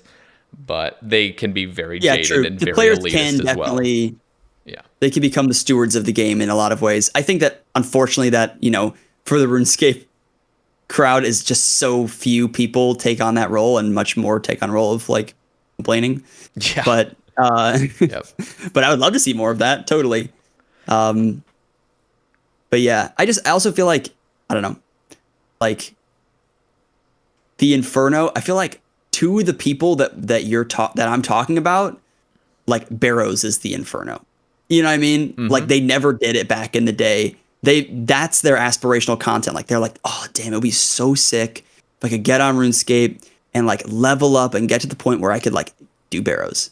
Yep. And like as experienced players, we know that is trivial, but like they don't know that. And you're never going to teach them that through just telling them, you know what I mean? Mm-hmm. So, yeah, that's why I kind of feel like targeting stuff at that audience is valuable, because then they come in, and if they're like, oh wow, like I have so many like little stepping stones to get to this goal I have, then they start looking into like, oh, what is there past this? Like, wow, that was really cool. I'm really satisfied that I like reached my goal. Like, I'm guessing there's more to this game, or like they get involved, they watch guides and they hear other things. It's like a pipeline in. So anyway, what I'm saying is kind of not that novel, but no, it all makes sense. So let's touch on some of your PvP takes. I'm actually very curious on this. Do you consider yourself a PvPer at all? No. Or is this just your all right? own? So this is once again, it's very much that same thing I was just talking about. Is there is a group of players who back in the day they loved running into Edgeville, getting into a fight. It was fun. PvP was engaged with so much more back in the day. And I just have to always set, I actually literally just never touched PvP. Mm-hmm. So this is coming from an outside perspective, which I think, again, is valuable to think about for those players, for that audience. To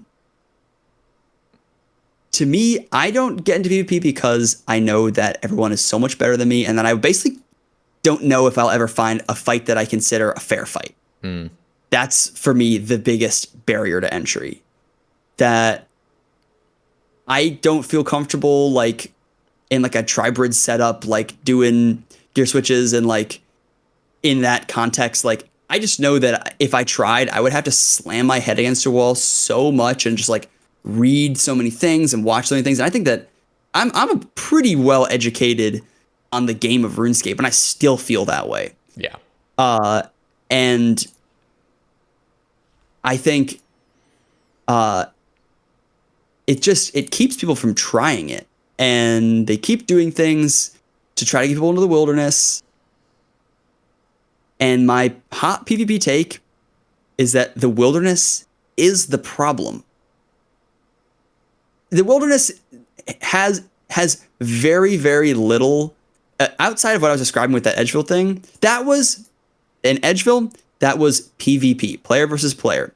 There was two players fighting each other, right? Yep. That almost never happens in the wilderness, right? It is one player fighting another player who is trying to not fight that player. Yep. And the wilderness, almost zero PvP happens in the wilderness. And I think that is the core issue with PvP as a thing in RuneScape, is that the place that you're supposed to go do it, nobody does it. And it's so funny because I had this whole idea, and blah, blah, blah, this whole pitch. And I talked to a friend about it. I was like, it would be crazy. Like there could be like, a matchmaking, like ELO, and like there would be all these rewards. And then he was like, oh yeah, well, that was sort of like the PvP arena. And I was like, oh yeah, the PvP arena. And then I looked into it and it's like, yeah, they have like a matchmaking system with ranks and ELO and all this stuff, and nobody does it. And Yep. I actually was like, what happened? Like, how did they fumble that so hard? Because there's all this system work that was done. And I went back and I watched actually a bunch of your videos, sort of going over the blogs and tried to find just like a discussion around like what was going on. I watched some EVscape videos and just like people talking about it. And they were like, this is super fun. This is really great. Like, this is like a super cool addition to PvP. Nobody's going to do it because the rewards are meaningless and completely garbage, but it's great. And I was like, what? How did they flop this so hard? What do you have thoughts on that with this sort of like perspective? One is that, well, from an Iron Man's perspective, the only reason I would ever do PvP Arena is to get those imbue things, because it's quick to get them and you can imbue your B ring and whatever else, your black mask. It's just, first of all, the PvP Arena is so jank, as in like you're hopping to a new profile where you have to redo all your settings. Everything's a mess. So that instantly is just off-putting. Like, I don't even log into beta worlds when there's some cool update that they're trying to beta test, because it's just a fucking mess trying to like set up all my settings. It only takes a matter of minutes, but it's still just like, I don't want to deal with it. Right. The overhead is too much. Even though it's small, it's still too much. Yeah, I agree. Yeah, and I'll just like forget, oh, I forgot to switch this F key. Like, God damn it. Or like, oh, my shift drop isn't on. Like, what is going on? Like, and just a bunch of things going on. So like making it as convenient as possible is step number one, which they just never do. And I don't know if that's like an engine problem or what's going on. But the other thing is like, there are just so many players that want no involvement in PvP. There just are. Like, it's just vast majority of people. Like, in theory, they might have some desire. Like, I think, yeah, there's like a part of me that, again, in theory, it's like, oh, that sounds kind of fun to just fight somebody, that it feels like a fair fight and we're going to play honorably and there's not some weird like glitch that somebody knows about and they're going to steal my items and shit and just something is going to go wrong. Like, I don't know. It's just like there's not much incentive to do these things. So many people are playing Iron Man these days. So many players are just PVM obsessed. They don't want anything to do with this stuff. There's no rewards coming from it. From the PvP arena, and the matchmaking even sucks. There's a bunch of glitches with it where it's like all of a sudden you've match made and then the guy just glitches and he's not there and he never shows up. And it's like, what is going on? So there's a lot of reasons for why this is just a total shit show. And then the other thing is like there's just too many options. Like there's the PvP arena, it's like you basically have a loadout of like anything you want. So, but it's just kind of cool. Like, there's so much customization, but there's too much. It's like, what is that whole like thing that human psychology thing where like too many options is just like paralyzing? Option paralysis. Yeah. It's like that. It's totally. Like it's like we just need something simplistic. I mean, LMS is a good addition to the game. Where again, so many people don't really want to get involved with it, but they kind of feel obligated because the rewards are good enough for like an Iron Man, let's say. There's no ELO ranking system, so that's kind of obnoxious. And it's kind of just like, okay, let's pray to God I get some random bot or some guy that's AFK or just, somebody that's bad. But at least you just jump in and you're in and let's go. Let's go fight some people. It's just quick. It's convenient. Let's go. I think PvP Arena just fails in all aspects. It's such a bummer because it's, when I realized I was in the game, first of all, it made me feel like what I had been thinking about was like just out the window because people didn't engage with it. But then it started to make me think like, well, why don't people engage with it, right? And all the reasons you just said, that it's just like jank and there's no rewards.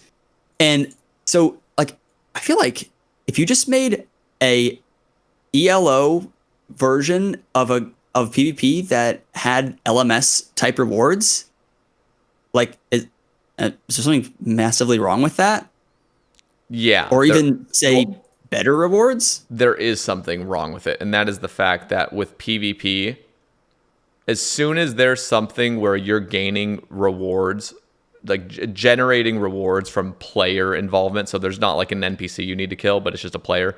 You're just going to get players going in there and just, okay, you can kill me, but you know, they're going to set up some system where there's just huge bot farms going in, and so you're just killing bots and you're just generating huge amounts of wealth or whatever. So nobody's actually participating.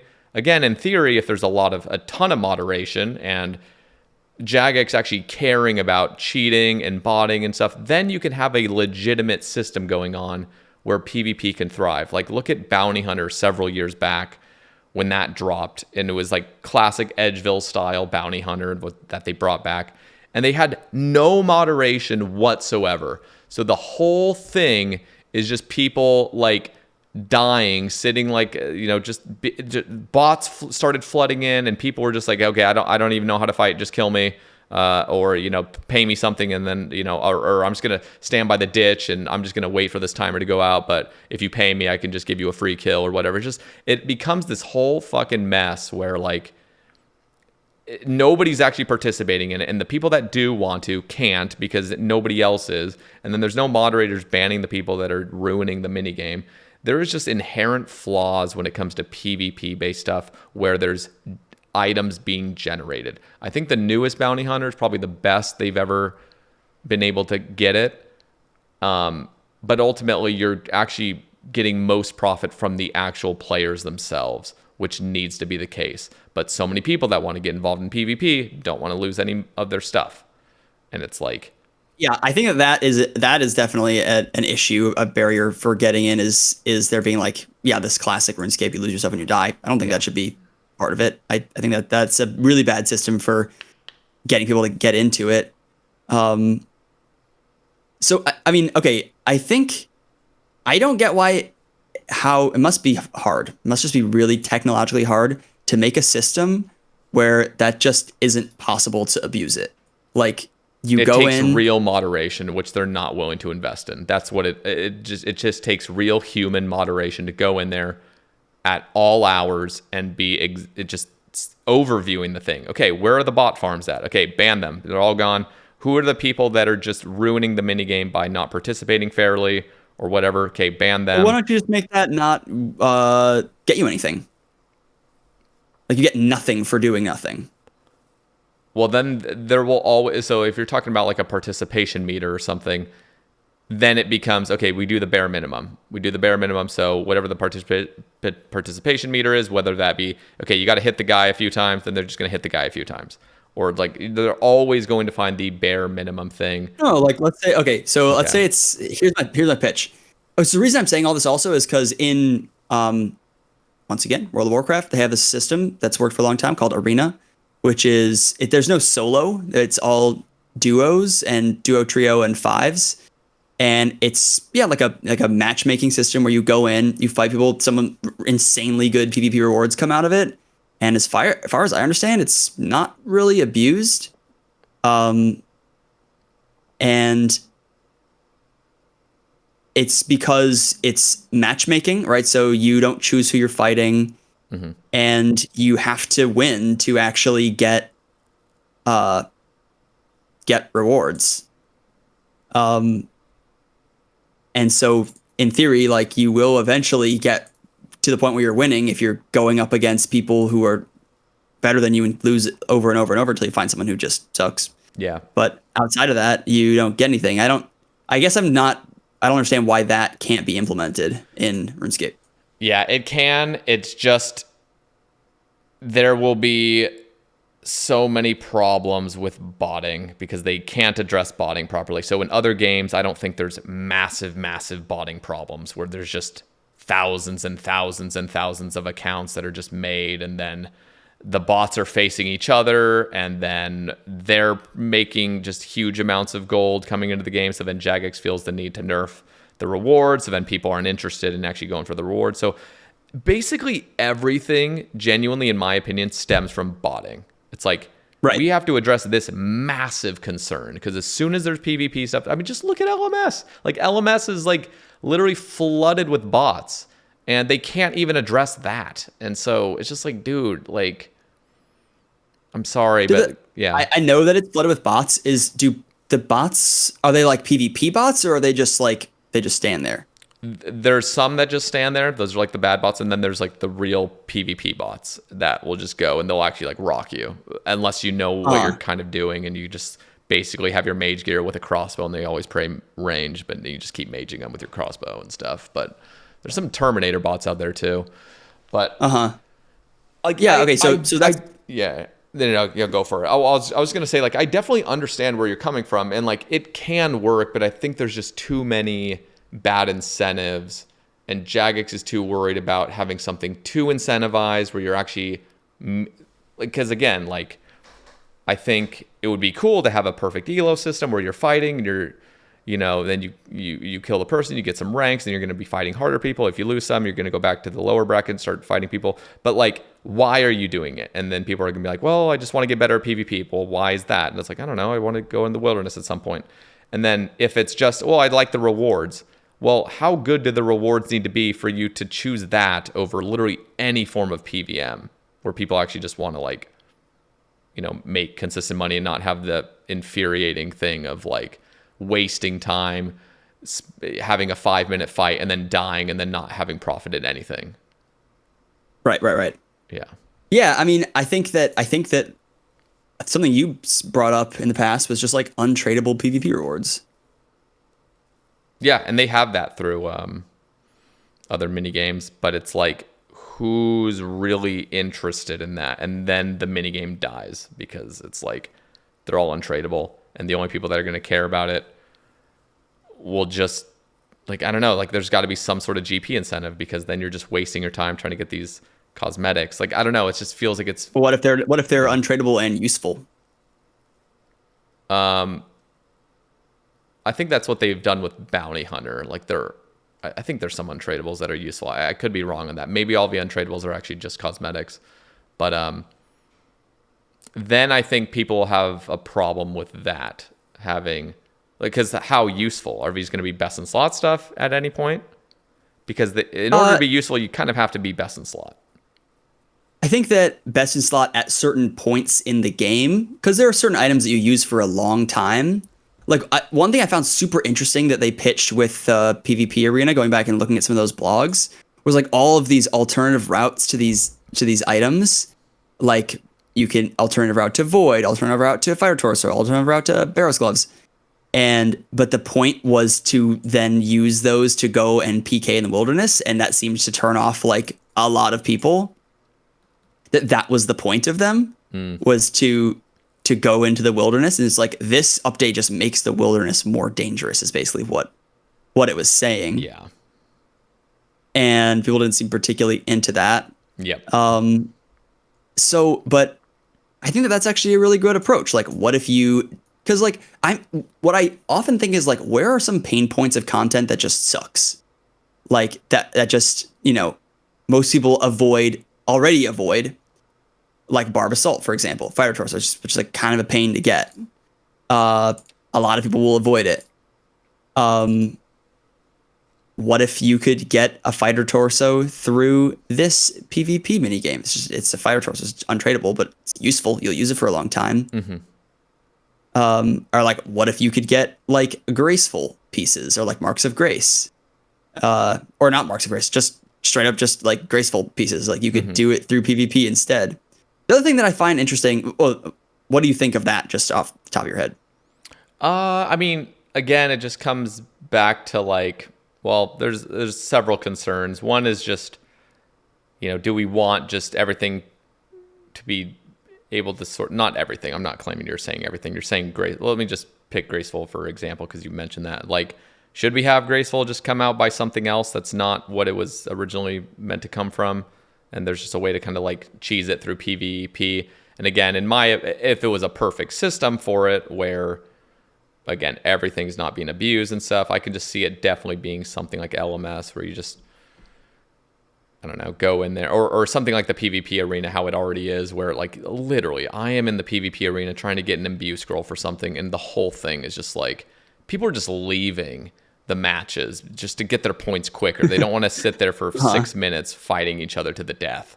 It's a waste of time. So ultimately people will just leave, or you'll just claw each other out, and it's just it ends up being this thing where Oh, there's graceful. We can get it quicker this way. Okay, how are we going to get quicker? Well, let's somebody has a bot farm that's, trying to, I don't know, I'm just always going back to bot farms. Even let's exclude the bots. It's going to be, how can we get graceful? And that is, okay, I'm going to boost you, you're going to boost me or whatever, or like, here, I'm going to pay you a little bit, just please kill me as fast as humanly possible. Like, should we just get? I guess, get are you saying you faster? go into a match and then you say that? Because the part of it is that you don't have control over who you're playing against. Yeah, yeah. And so, yeah, I'm trying to think, like, in perfect theory, it's either that graceful takes too long to get, because if you have a perfect matchmaking with moderation and everything, then it's not going to be worth getting because it just takes too long. Or if it is a reasonable time to take, then you can drastically speed it up by just saying, hey, like, I will just suicide you, just pay me or whatever, or do some sort of system. I don't know. I can always see it being abused in some weird way. But again, it is an untradeable thing, so it wouldn't be as abused as much. But I'm already just kind of leaning against something like graceful coming from it. A torso makes more sense because it's combat related. But yeah, I don't know. There's a lot to this, and I just don't think there's enough players willing to do it, because I see how dead PvP arena is. So like, if it's just so dead. And I feel like it also is the type of thing that inverse snowballs, or I guess that's what's happened so far, is that less people do it, less people are doing it because no one's doing it. Like, for example, for me, I assume the fact that no one is doing it doesn't mean that there's a wide enough pool of like newbie players that I might actually find somebody who I could go in and have like a sort of a simple fight with. Mm-hmm. And so because no one's doing it, for me, like, I would actually genuinely love a chance to like learn a bit about PvP in sort of like a slow, like nice, gentle slope in. Mm-hmm.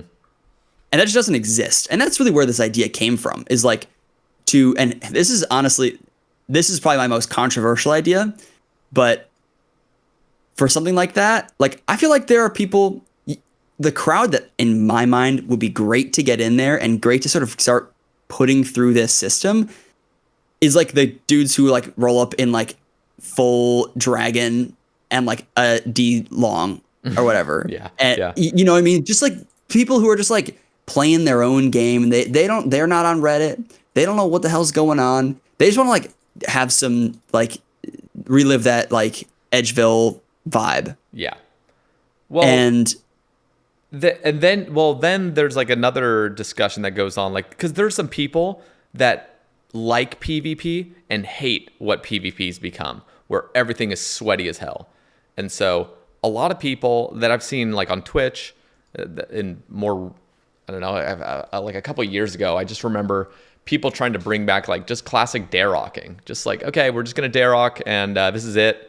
Pretty much, like, we're going to bring our Darrocks and then we're going to bring like a God Sword. And that's the extent of it. And there's like a sense of honor of like, okay, we're not going to do anything shady. We're just going to hit each other back and forth. We're going to eat up and just like, we're going to try to risk low HP. People love that really classic style PvP where you're not going up against Oda block and just you have to fucking triple ticket and all this other stuff. It's like, yeah, totally. Yeah, people want the simplicity, and I'm down for some sort of system like that. I even think it would be cool to have, if there is some sort of PvP ranking system where you're going into a fight, it'd almost be cool to have like some really basic gear where it's just like, just bash each other across the face, and it's more RNG in a way. Like, you can obviously know how to maximize your DPS if you're good enough, but ultimately it's just like, just shoot each other with bows and hit each other with some battle axes and whatever. But I don't know. Yeah. I just can't see it being huge. I don't know why. I guess this relies on the idea that at the end of the rope, there is something fun to be done that is like regular PvP. And if that's just not true, which this is where my perspective is entirely lacking, if it's just actually just like not that fun, and is like genuinely too sweaty and like not like the average player will have a bad time if they do invest their time to get there.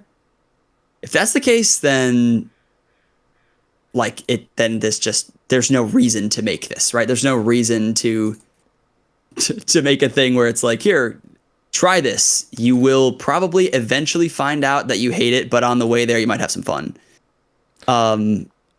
You know what I would like personally, and this is still PvP related. It just doesn't have anything to do with like a 1v1 fight. It's more like, imagine you're in a lobby, somewhat like Castle Wars, but everybody's split, and how the splitting system goes is basically anybody that's in the lobby, they're gonna get an equal combat level distribution. So let's just say there's like 50 people in here. There's gonna be two teams, 25 v 25, but there's gonna be some system that equalizes the combat levels. So there's a pretty even split of combat levels. So you're gonna have some noobs, you're gonna have some better players and whatnot, but ultimately the teams are pretty equal. Obviously there will be some inequality in it. It's just gonna happen, but it's going to be random teams. You're thrown into like a 1v1, or not a 1v1, just like a team against a team. You're in these like broken down village sort of, and it's maybe like a capture the flag that's not as intense as Castle Wars with barriers and everything. It's basically just like go in there and just bash each other to death, and there's like no food, and you all have full HP. You all have some like really, really basic gear, and it's all multi. I wouldn't even say it's capture the flag. I'd just say it's a death match. Just like go in there and just bash each other to death. And like what team's going to win? Like I think that would be something where it's very casual. It's very simple. You're right into the action and you're just killing each other. Like I just think like that would be like, in my opinion, a lot more fun, and so many more people would be all about it. And then there's rewards for it. And so you still are kind of trying, but it's a team-based thing, and the teams can be different sizes. So there's maybe a little bit more strategy involved with smaller teams, like a 5v5 split. There would need to be moderation because you don't want people just sitting down dying.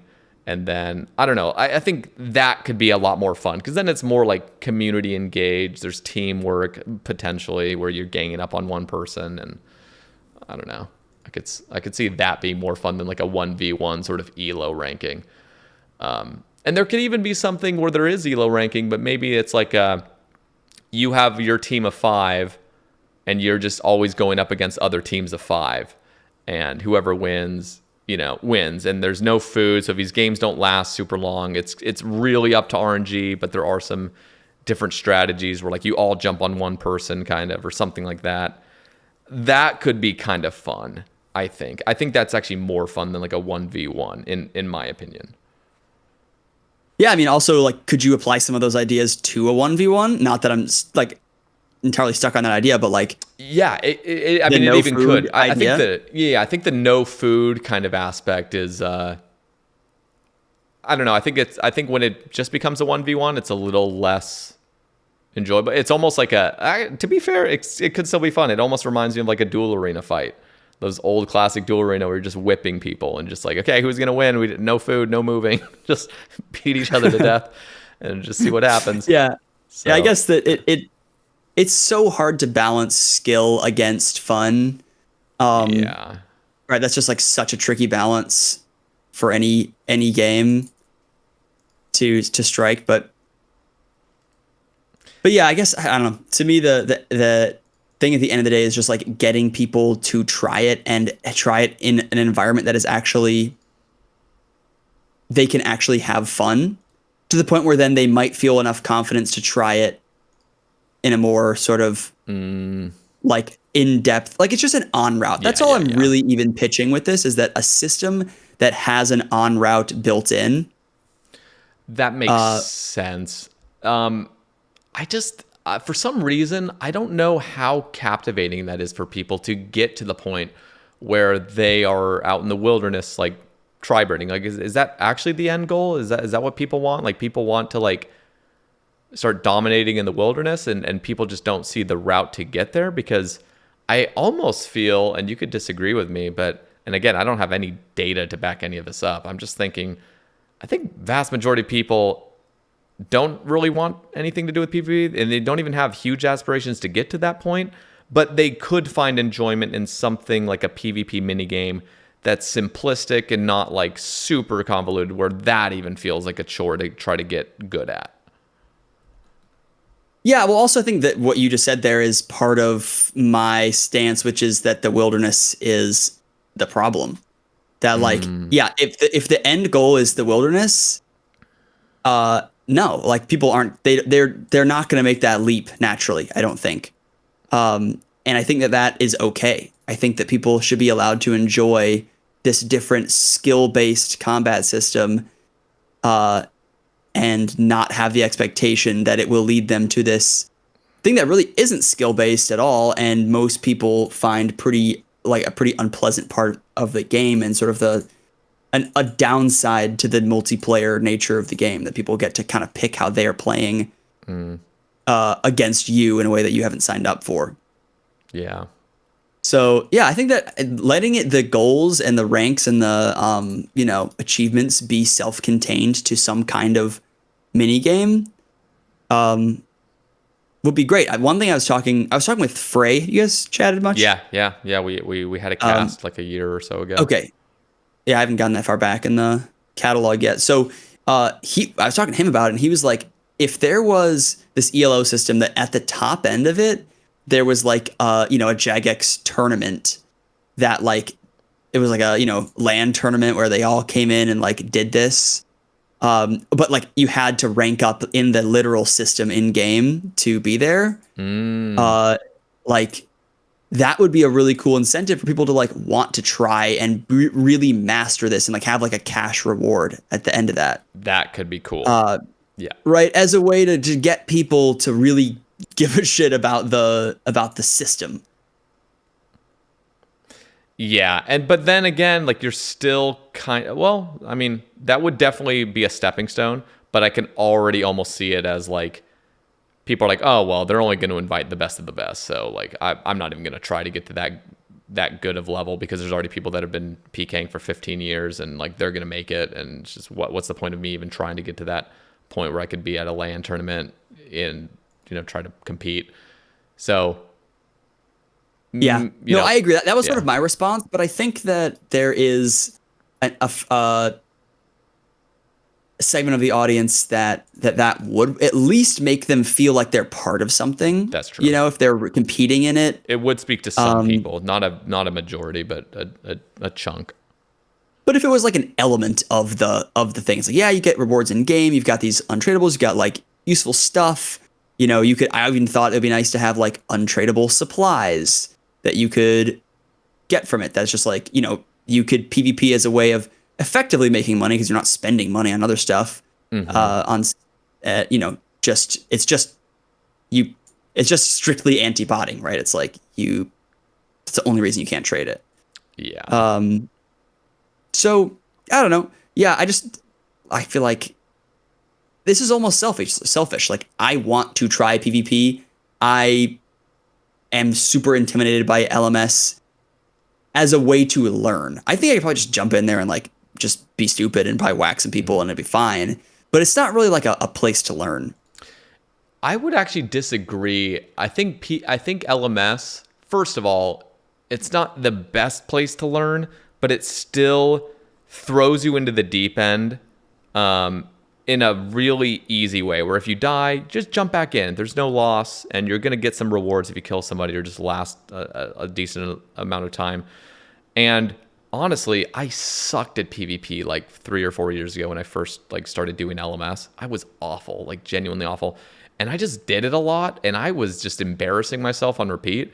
But I actually got pretty damn good just from LMS. And there's some really nice like handicaps. One is your prayer doesn't drain, your run doesn't drain. There's no smite kind of thing going on. So it just feels like there's a lot of those like extra elements that are just removed entirely. But don't get me wrong, you're right into a tribrid match. But I think what's kind of cool about it is you don't have to. Like you could just do the hybrid. You could just have two styles.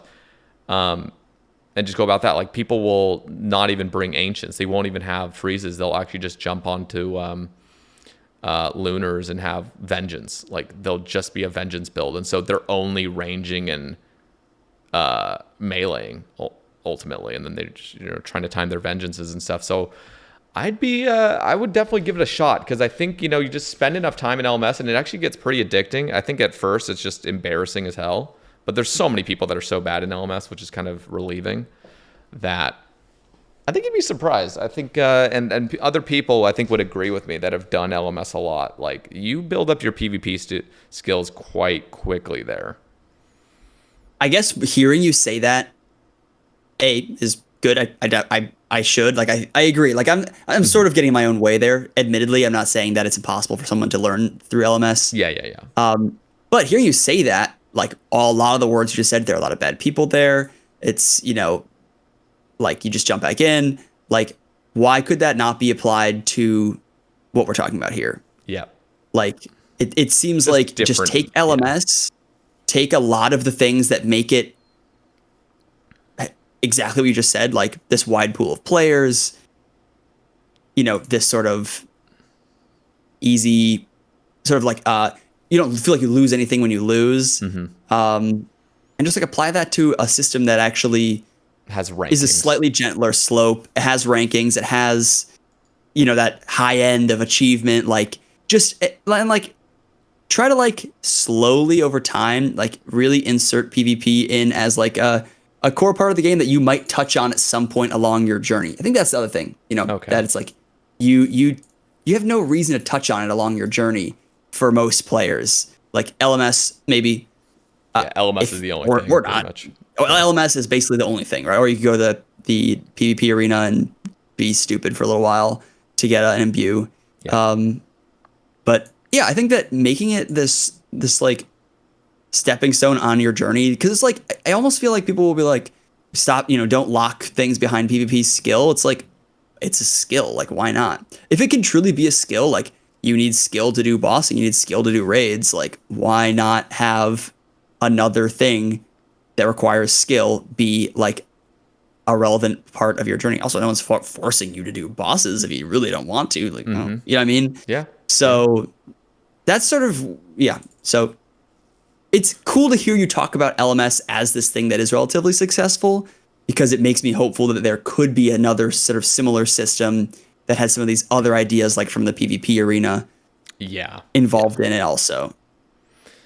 Yeah, no, I think the team is also aware of that for the most part. Like they do want to get some PvP enabled stuff. I think how they rely on PvP ultimately is just through like content creators, because they understand like PvP and content creation actually gets a lot of eyeballs on the game, but so little people actually get involved in PvP. I mean, because to be fair, I actually like watching PvP. I don't want to do it though. I just want to watch it.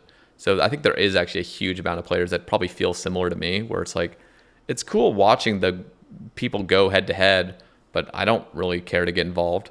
Just like any watching sports, it's just like I don't want to play the sport. I just want to watch it. So yeah, fair. Yeah.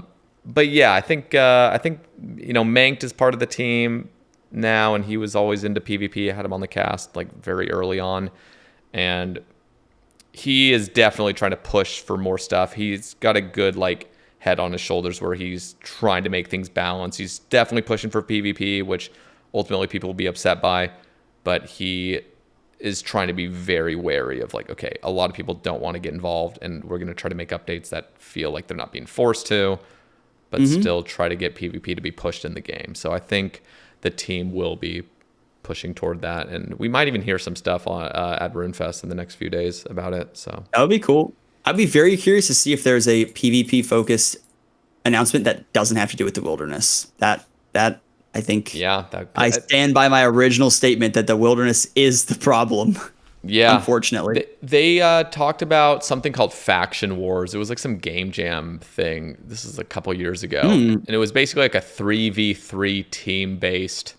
A little tiny bit of skilling involved where you're like making armor for your team kind of at your bases. And then it was like a 3v3 like faction war where you're just going up against each other, and you could like form an alliance with one of the teams and go against the other guy or whatever. But it's kind of like short, maybe like 20-minute rounds, I'd imagine, of just these like 3v3 teams, which I thought was kind of interesting. I just don't know how it would play out. Yeah, that is interesting. I don't know whatever happened with that, or if it just like fizzled out or whatnot.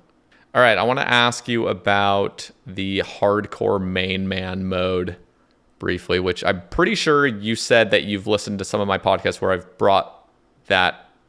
It's not my original idea. This is actually I got it from T Papa, who also got it from, like, I'm pretty sure WoW does it or something like that. It's like hardcore, Right. like separate servers that are going on.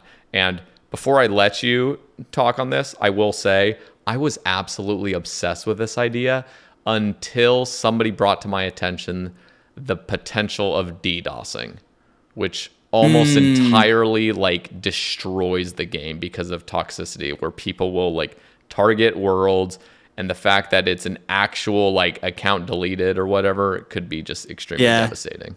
But I want to hear your That take. is tough. Yeah, I mean, okay, so when I was listening to you talk about this, you keep bringing up the fact that it's this really big thing in Classic WoW right now.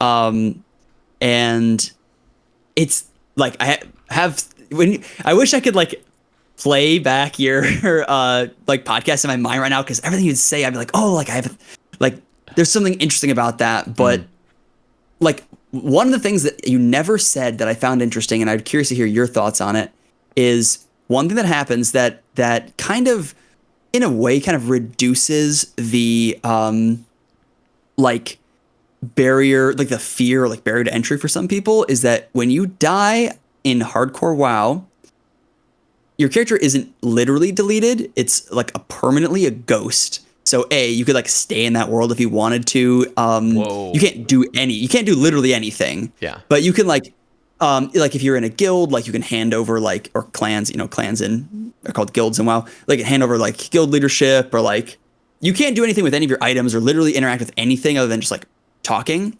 So you could like watch people, like you could be almost like a cameraman. But this is all very much secondary to the fact that the other thing you can do is transfer your character to a normal world, and you're no longer hardcore, and you can't interact with any of that hardcore stuff, but your progress is at least saved to an account that if you really were invested in, you could keep going. And your items get transferred too? Yep, all of your stuff gets transferred over. And so to your point, like that hardcore world, every player in that world has never died. But if you do die, it's like a normal hardcore. You just get plopped over into the main game as a main account. Okay. Yeah, that would be a lot less punishing, and that would also relieve the potential for DDoSing, just because it's not this huge consequence of dying. And also just server-related issues. The fact that if you do die, it's not the end of the world. You're just, okay, well, you just make another account on that if you're obsessed with it. But you also have a main account that's pretty beefy now. And the only way for it to fully transfer over, because some people had mentioned the idea of like accelerated XP rates or drop rates, and I'm like, no, don't even do that. Like I just want the exact same main game over there, and that would perfectly transfer over too. So I think that'd be good. Right. Yeah, and then to the point of the accelerated thing, I also thought of that because it's like, so one of the things about Classic WoW, again, this is where this is happening, is hardcore WoW, they call it, is when you die, there's this mentality in Classic that like you will probably die like a handful of times on your way to max level. And they just say, like, go again, right? That's like the mantra of hardcore WoW, is just go again. And the problem with that as it relates to RuneScape is it's just a much longer loop. Yeah. You might, it's super easy to not die for like hundreds of hours in RuneScape, which is pretty safe. You can be pretty safe. There's a lot to do that is, safely done. So it's just so much harder to die and be like, let's run it back. You know what I mean? There's to be. I almost can see where this is going in a way, but I want to just add one thing, and I'm not claiming that this is your point, but I want to make a point that just came to my mind is like, if you make things accelerated and you make things have better drop rates, then ultimately the server actually dies faster, because it's going to end up looking like leagues where everybody has the best in slot stuff almost if you accelerate it too much. And it's like, okay, well, nothing means that much because everyone just has all this stuff. And I think there's so much more longevity with a mode that has the exact same base drop rates and acceleration, because when you see a T-bow in that game, you're going to be like, what the fuck? Yeah, and I think that's so much more important. But yeah, but the restarting is really daunting. But to be fair, again, RuneScape players are masochists, and we saw hardcore mode. I mean, people look at Mutz. That dude remade like 8 times, and he has the greatest hardcore now. And this is an account that was made years and years after the release of hardcore. So I imagine this would be a world where, like, dude, even the best of the best will fall, and guess what? There is always a chance for you to become the next best like player in that server. Yeah, that's very cool. And I wasn't even necessarily saying that because I'm in favor of accelerator rates, but I can totally see why that could, in theory, be a better fit for something like this. Yeah. But I, like I said, I don't even really think I don't personally subscribe to that. I think that what you're saying about like the T-bow or like, but also the other thing. So something that is fascinating in hardcore WoW is the economy around different types of like items is so warped because there's so many more people playing at that low level because they are constantly restarting. Yeah. That it really shifts things around in a really, really, really, really interesting way. And I think that would be true for RuneScape. But I think the interesting part would be more on the higher end where you're right. Like there might be one T-bow in the game, period, at some point. You know, like there might be, and if that person dies, it's gone. No one has one. You know what I mean?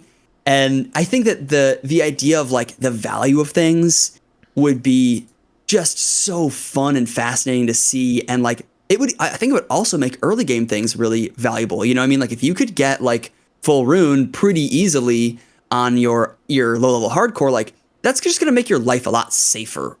Probably. Yeah. I'm just going to, you know what I mean? Like, or if you could get like some solid defensive gear or whatever, like those things matter. Yep. Much more than they did before. And what's really cool is that, like, just think of barrows. I mean, barrows will be like exactly a very easy, relatively, in RuneScape time, like a really easy checkpoint to get to where, okay, I can make a bunch of money because everybody is going to be grinding for their defense, trying to get some tanky stuff.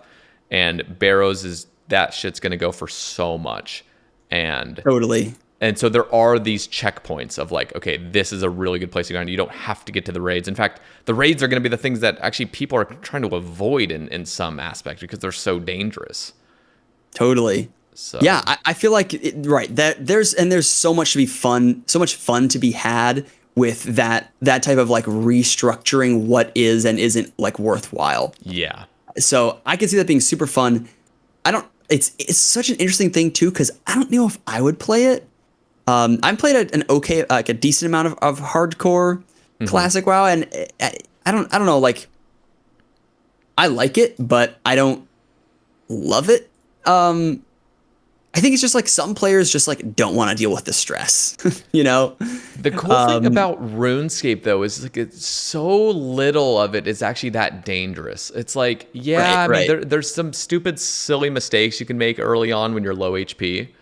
But you get to a point, and if you're really that person that just has a lot of anxiety, it's like, dude, you can make a bunch of money and transfer it over. Like, you could just be a skiller. You could just be like, because the economy, again, is going to be crazy. And like, yeah, I mean, I'm sorry, but like, and this is the other thing I'm wondering, because there's 2 points. One is I want to have random events that are dangerous be brought back.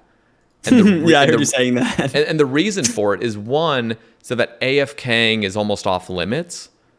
And then the other reason is for bots to be taken out, hopefully. And again, there's always going to be a bot program that just somehow avoids it. But it would be really cool to like, and then again, I really hope that they would have some like really good detection going on in manual banning of bots. Because I would want this mode to just be a lot more pure in a way where there's just not many bots going on, and even a way to like throw a random like a dangerous random event onto somebody else, almost like Just have some, just, you know, you could literally like Yeah, like, if carry you your run guy away, over to a you're- bot farm. Yeah, just like, there you your go. river troll like just sort of starts going on a rampage and beating up Yeah. whoever else is still hanging out there. Yeah, Just totally. little fun things like that that aren't completely derailing the game, but just, okay, this is a lot more crazy, but and it's always easy to avoid. So if you're trying to be just a skiller kind of account on there, if you get attacked by something, you just easily tell if you're paying attention. But Yeah, totally. yeah, the reason for that though is like there's just so many different avenues for people to do. Like you could just be a skiller, you could just be I don't know, whatever else. And I think the economy was just gonna, like you said, just be so interesting and fascinating. Yeah, I feel like the economy element of it would be so incredibly fun. That's just that gameplay alone is something you just can't recreate in the, you know, main game. It's just not something you can't like Yeah. reset like that. And True. the way that the things leave the game, that's another part of it, is the things. Yes. I know we said about the T-bow, but like resources also, like when someone dies, like a lot of resources, there's a huge amount of outflow that doesn't exist in, you know, even like just raw GP. Like someone who was like gonna buy your thing is now dead, so like they don't have, they like, you know, there's just less GP in the game. So Yeah. it just, I don't know, I feel like it's so interesting, and I feel like people would I would have a lot of fun 100%. with I would that. 100% play it, and I'm not even that guy that likes hardcore mode. But just the fact that everybody's hardcore, you're all on the same playing field, you're all a main, so you can all trade, you can all do bosses together. It's just like there's something so like connected about that, where you're all kind of in it together in a way. It just sounds so exciting. And then the PvP scene, which I would not get involved with, I could just imagine the content would be wild. Totally. Yeah, I think one thing about from what I was done, there's just no PvP. It doesn't exist, which is That's crazy. fine. It's just fine, you know. Like I think that's probably better because there's a lot of. I mean, the whole world is a wilderness basically in WoW. So it depending on what sort of type of server you're playing. So anyway, yeah, I would be interested to see if how they handled PvP. Dude, I The mean, wilderness and everything. Just think about, like, there's going to be such a race to get to a high combat level as well. It's like, because if you want to do any sort of wilderness content, you got to get there really quickly at a high enough point. But then it's like, because you know that place is going to be empty. You know a lot of people are going to be risking it. So you could take advantage of these wilderness bosses and other things. And just some other, like, wilderness agility, make a shit ton of money or whatever.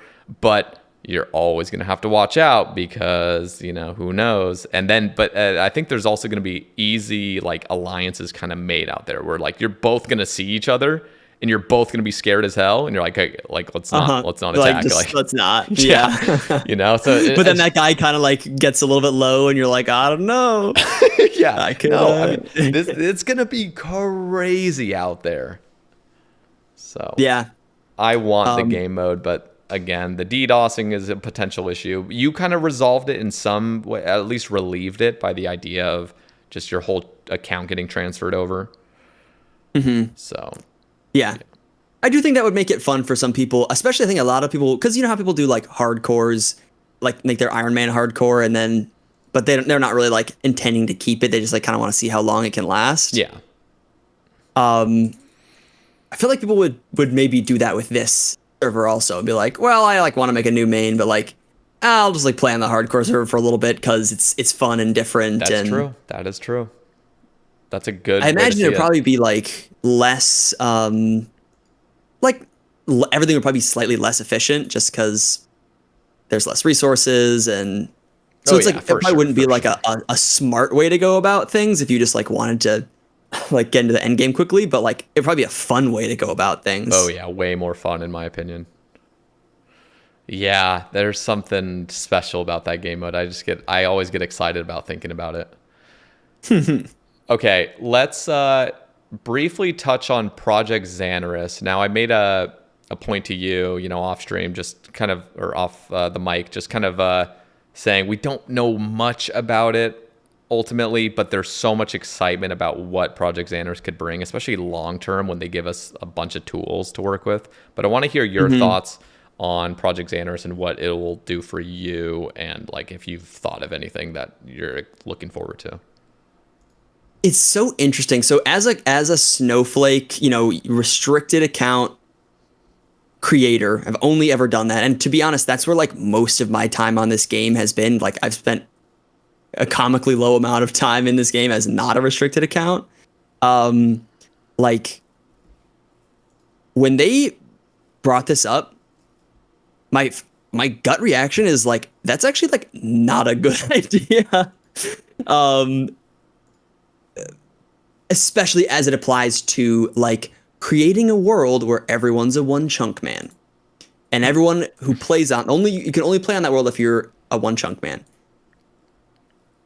I think my hope is that the way that it gets used is more like experiences, like an escape room world, or a like sort of like a dead man thing. These things that are like More time temporary. constrained. Yes. I think that if Project Xanis goes down the route of like these modes that are like, I think the most dangerous thing is just like regular RuneScape, but like with XP multipliers. Like I don't necessarily think people will just like gravitate towards those like as sort of a replacement for the main game, but like that is definitely a hesitation for me. And I would be much more excited to see it be like, because I think there's something really special. So this is from my perspective as a one chunk, as a Snowflake creator, is like the achievements that you achieve, stupid way to say that, are in the same game world as the people who are doing it normally. And something about that is so much more impactful than if you were doing it like on your own, isolated. Or like not on your own, but like with other people, like in this isolated world where you're all doing it together. Yeah. And like, I know that's actually weirdly kind of the opposite of what we were just saying about the hardcore, but I think, or the, one life world, like, I feel like with Project Xanis, I would love to see tools to create new content. That would be amazing. Just like a place for people to just get really creative. I would love to see that. I think, like I said, escape rooms or like just challenges that are way too impossible to set up in game would be amazing. Like temporary events, Dead Man, or like the like Battle Royale, those types of things. Or even just like sort of weird, like much more things we've never even tried before, like much more weird, like here's a world that like every resource depletes after you use it once, like Yeah. and then something happens, stuff that's just not possible in the game. But I think taking things that we're sort of vaguely familiar with, these restrictions that are achievable in the game, in the main game, and sort of creating a separate space for them and kind of like shoving them into the corner, I think is a really big mistake. You know what I mean? Like I think that, obviously Swampletics is sort of the example everybody goes to for everything, but like it wouldn't have worked. It wouldn't have, it doesn't have, also especially a big part of it is that the restrictions that the game puts on you have to work within those. And when you get to make up your own restrictions, like this is something that, it's a very fine line to walk in restricted account content creation, is like sometimes, like for me, I've had to change my rules a little bit to make things, like I was saying, kind of like, I don't know if we were talking about this on mic or not, but like to make it so that what I'm doing is like worth watching, if that makes sense. Yep. Like it's touched on that. and or just worth it to me. Yeah. Like, but even in doing that, I knew that kind of came at a cost, and I was like, that's just a cost I'm willing to pay. But the cost is like, that kind of deteriorates what's special about this, like that there is this restriction. And when you get to just kind of make them up on your own in a server, I think it really weakens the whole concept. So I really hope it doesn't go down that road as its like main thing. Yeah, no, I definitely see that. I think my excitement for Project Xanis goes way beyond that, like long term, where it's not just the basic stuff that they've kind of promised on release, these very basic sort of Hmm. like changes to the game. But I'm excited for like world map customization and like Yes, just drastic changes where like you've entered a completely different world, but it feels fundamentally like old school with tiles and prayers and all of a sudden like that stuff sounds extremely exciting to me. Just totally. a brand new world you've jumped into, complete remap, the complete different monsters to kill. And my other excitement is just the rebalancing of stuff. So like your suggestion of smithing. I mean, you could just literally make a world. I mean, it takes so much time to do, but if you had all the tools to really rebalance skills and bosses and drop tables and everything, like you could make a really, really cool world. Yeah, I think it's also a great tool for like convincing people of things. Oh yeah. You know what I mean? Like just to show off ideas and things that sound. I think it'd be great because it does both things. Things that sound great and then you make them and they suck, or things that sound like they suck and then you make them and they're great. Yep. And think Um, about the main game. Like if you had people and our community is insane. Like we like the amount of plugins and the wiki and just like RuneLight, like yeah, everything is done by just passionate people. So we're gonna see some people come up with a straight up raid that has been player made, and then if Jagex likes it, it's like, dude, I mean, you could bring that over to the main game if something is just slapping on like every level. It's just like, okay, yeah, we got to get this into the main game because it's already tried and true. totally. I mean, it's like we've already seen it. Varlamore, Gentle Tractor, like Mm-hmm. an idea that's good enough. That's just like undeniably a great idea and a great like presentation and like they will take those. They will Mm-hmm. take those and they'll run with them if it's doable. And if you literally are just making it with their tools and it's like all they have to do is be like, yeah, like we'll just copy paste that over to the main game. People love it. Like, yeah, I'm really, really excited to see what people can do, the kind of creativity that will come out of it. Cause you're right, we are as a community just so, so, so creative. Uh Absolutely.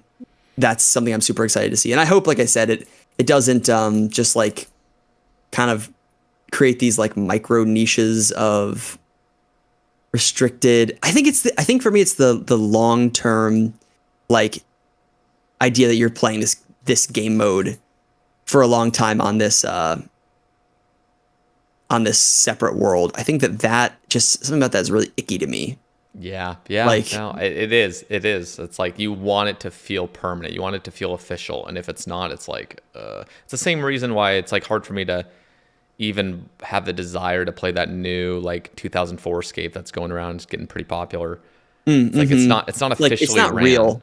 Yeah, it just Yeah. feels like this could be gone at any moment, or it just gets shut down, or some weird shady shit happens. I don't know. Yeah, so I mean, I don't know if I'm allowed to say this, but I think I am. Played on like private servers, not for RuneScape, but for World of Warcraft for a long time, Mm-hmm. and it was the same thing. It was like it had this weird feeling where like at the beginning, it was like this is so fun, like this is so fresh, like I'm really enjoying it, and then after a while you're like, wait, nothing means anything. Like as people sort of start filtering off the server as the next thing comes out or whatever, Yeah. and you're left with like this like kind of decked out character, you're like it's actually kind of like existentially upsetting. You're like, why Yeah. did I do this? Yeah. Like what was this worth? And I think people will find that as opposed to no, this is a character in this game that will persist as long as this game persists. And you've been doing this weird restriction and like it's compared directly to the main game. And I think that's really important for any kind of like long-term play experience that Xanis comes out with. Yep. Yeah.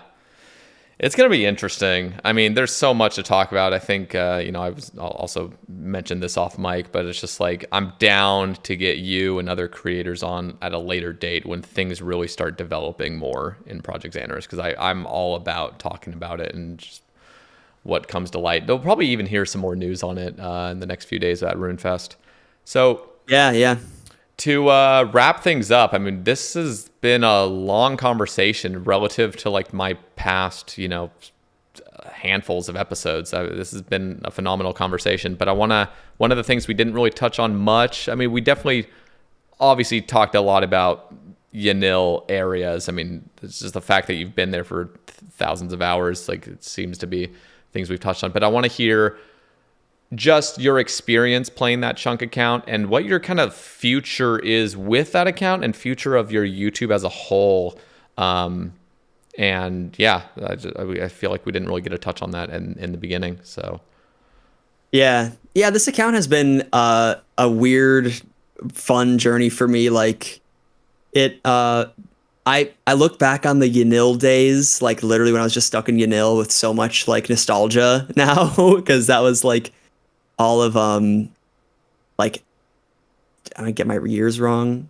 All of 2023 was like I spent like a whole year there. Every day I'd log in, I'd like, walk by the like farming patch that I couldn't plant anything in and all that stuff. But yeah, these days, it's a great question.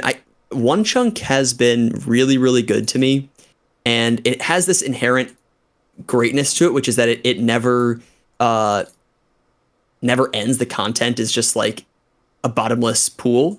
But that's also kind of a drawback, because I like telling stories, and stories have to have an end. yeah. And so I'm not sure how or when or why I would end this series, but my truth is I really want to. Not saying right now, but I want it to end at some point. Mm-hmm. And I guess I'm kind of always keeping my eye out for like, what is that thing that for me will make me feel like I did it, like I completed something. I think one thing I've thrown out there in the past was unlocking Herblore as a skill. This is one of those things that almost zero Onechunk accounts have done. I don't think that Limport has done it yet, although he might be on his way to doing it. I think there might be an episode coming out that he's close to it. But like that would be an achievement to me. That would feel like worthy of, and like doing a big Herblore grind, which is like notoriously hard on Iron Men in general, but obviously restricted even more so. That could be an ending point for me. Or like I've been trying to complete Watchtower for like 2 years, and like every other month I'll like get like one step deeper into the quest. So messed up. It's so funny. Right now I think I could almost complete it if I got the one chunk that's directly south of Gutenoth. That there's nothing really in there, but you need to go in like this hole that like brings you to the other island. Yep.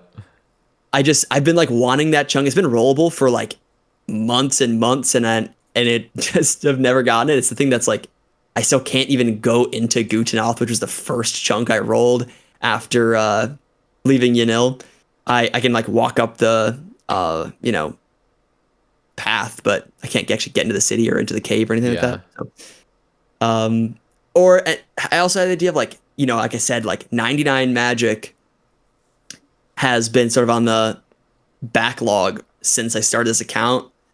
So like that would be a cool ending, 99 magic or something. That would go full circle, because that was a thing it'd be very always full circle. resisted. Yeah. So I would just need like some way to actually do that, like a mage shop or something. So let me just butt in really quick and just ask, like, because it does sound like, you're enjoying it for the most part, but it sounds like, and of course you want there to be an end to the story, but it also seems like there's something that's calling you. Like, have you been? I mean, I could just imagine doing one series for a couple of years or something is just a lot, and it almost is like, what more can there be in a way? So have you considered stuff? Because I remember, bringing up Settled again, it's like he had this idea, and that was the don't even get one. You have 1 HP basically everywhere. Nightmare mode. It's like he had said, like, this is a brilliant mode. It's so simple, but I can't reveal it yet. But it was I knew that was on his so episode from like so long ago. Yeah. I heard him saying that. So I wonder, like, for you, do you have like some creative idea where you're actually just thinking about it? You're like, oh, I really want to do this, but I'm still doing this account, so it's It's like, I don't know. Like, is there Yeah, anything? I think there's so for me, like I guess I've spent so much time like working with chunks, thinking about chunks as a game mode right now, sort of as a community, like chunks are one chunk. There really is no separation between those two things. Mhm. Um, and in my opinion, I think that chunks could be used for a lot of different things, many, many more things than just you have to complete every task in the chunk before you can move on to the next. They're just such a great little restriction, separator, way to look at the game. I made this whole video about how I think that the original title of the video, which I eventually changed because I think that it was not as good as I thought it was One Chunk Isn't About the Grinds. Which I think to like people who really know about it, you're like, I don't know, it kind of is. Yeah. Yeah. But Like the antithesis. Yeah. yeah, for me, I was like, it's about exploration. Like it's about finding weird things like I've done and also just experiencing parts of the game that you like just experience them in different ways. I was trying to get a mithril scimitar to come out of a mystery box for me for like years, a year plus. And I did finally get it and I was like, oh, like that's great. I right now like I'm using a willow shortbow to kill like 30,000 hellhounds if I go on raid for the smoldering stone. And it's like if I get a magic shortbow, like that would change my life, like my actual real human being life. Like I would have to spend less time doing that. I Yeah. would like go, on more walks. I could go out to dinner more if I got a magic. It just makes you feel things in ways that you never have. So but I just think chunks can be used for so much more than you have to complete every task before moving on to the next. So if I'm going to make another series, my guess is that it'll probably have something to do with chunks, but it won't be one chunk Iron Man. Okay. I think that's a That's sort good of way to go about it too, because I think there's this familiarity that people will have known you for. So shifting gears too much actually ends up being a detriment for creators. yeah. And I So, think that people also chunks are they're beautifully self-explanatory. You know what I mean? Like they yes, are at this like point. at Originally, this they point, weren't. Do you remember the but original One Chunk, dude? He was yeah, like, yeah, I do. yeah, he had to I've explain watched it all videos. and everything. Yeah, yeah, that was a long Uh, time ago. Anyway, it was random tangent. no, but I think that with the tools we have now, with like the visual barriers and stuff, like even if you just say the word chunk and look at the edges, you just get it. Yeah. You know what I mean? You're like, this is a chunk. It's this, and you look and there's like a black line you can't cross. You're like, okay. Like you don't have to play RuneScape to get that. You don't have to know anything to understand. It's just so beautifully simple. I think that's why I feel like I almost feel like hampered by the idea that one chunk Iron Man is like this sensational thing that has come to be synonymous with chunks. I think there's so much more. Yeah. That's cool, man. Like, and honestly, just I still have your YouTube pulled up here just on my end, but like you're killing it, dude. Like you're doing a great job as a content creator. Relatively new too. It's not like you've been at this for half a decade or anything. So I'm looking forward to it. There's so many content creators these days, and it's really cool when a content creator can shine through all the other content. I feel like you're one of those creators that has shined through. So keep it up, man. I'm really looking forward to seeing what you come out with next. And thanks for coming on the podcast today. This was actually a really beefy one, and I'm sure we have a lot more we could talk about. We could probably talk for another 4 hours if we wanted, but Yeah. Uh-huh. we'll wrap it up here. But I'm gonna have all your links down in the description. So for anybody that's not currently following you, go check out his content. I think you guys will actually genuinely be impressed by the production value and just the story that he's able to create. He's a very similar kind of. I feel like I get the vibe from Settled, which is of no surprise. The fact that you've been growing so quickly, Settled as well, just great storyteller, great production value. So go check him out. And Josh, anything else that you'd like to share before we kind of just wrap things up here? Well, thank you for likening me to Settle. That's a big compliment. Oh, absolutely. Definitely. That is the Yep. truth too. That is not even. Yeah, no, it's an easy comparison. Definitely my my idol and my goalpost. So it really, I know it's like, I don't know, it's goofy to be like, whatever. It makes me happy. I still think that he's, like he's the reason I got into this. I'm like eternally grateful to him as a creator to have sort of opened this world to so many people. So yeah, I appreciate you saying that. Anything I want to say before we get off here? I think it's just any final words you have.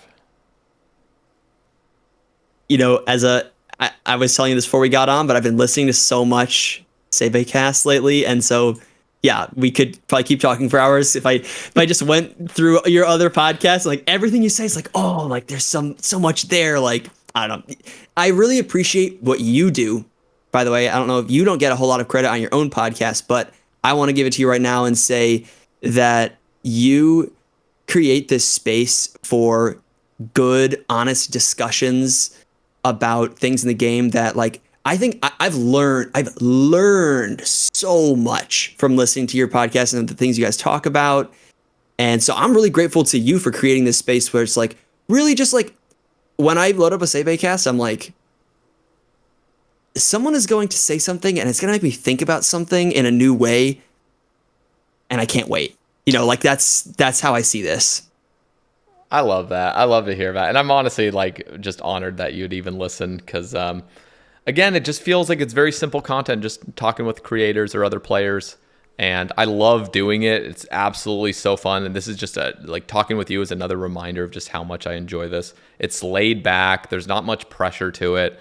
And I think that's what's ultimately valuable about it for people is like they just want like an authentic, like unedited sort of just raw conversation with people, and I'm glad I can do it. I'm glad there's honestly a niche for it too. It's cool doing it, so I appreciate the kind words. Yeah, there's like weirdly not enough people just like talking and like sharing ideas and creating space to talk about things and critique things and be hopeful about things. Like it's just the whole range of thoughts one can have on RuneScape you can get here, and I love that. So please, I know you're not going to stop, but keep it up. I will not stop. I will. Yeah, I'll keep it going. Thank you very much for the kind words, and it's likewise. It's like you're killing it as well, and so it's cool to see. So guys, we'll leave it off here. If you guys want to support the podcast, of course, there's a Patreon link and a YouTube membership link.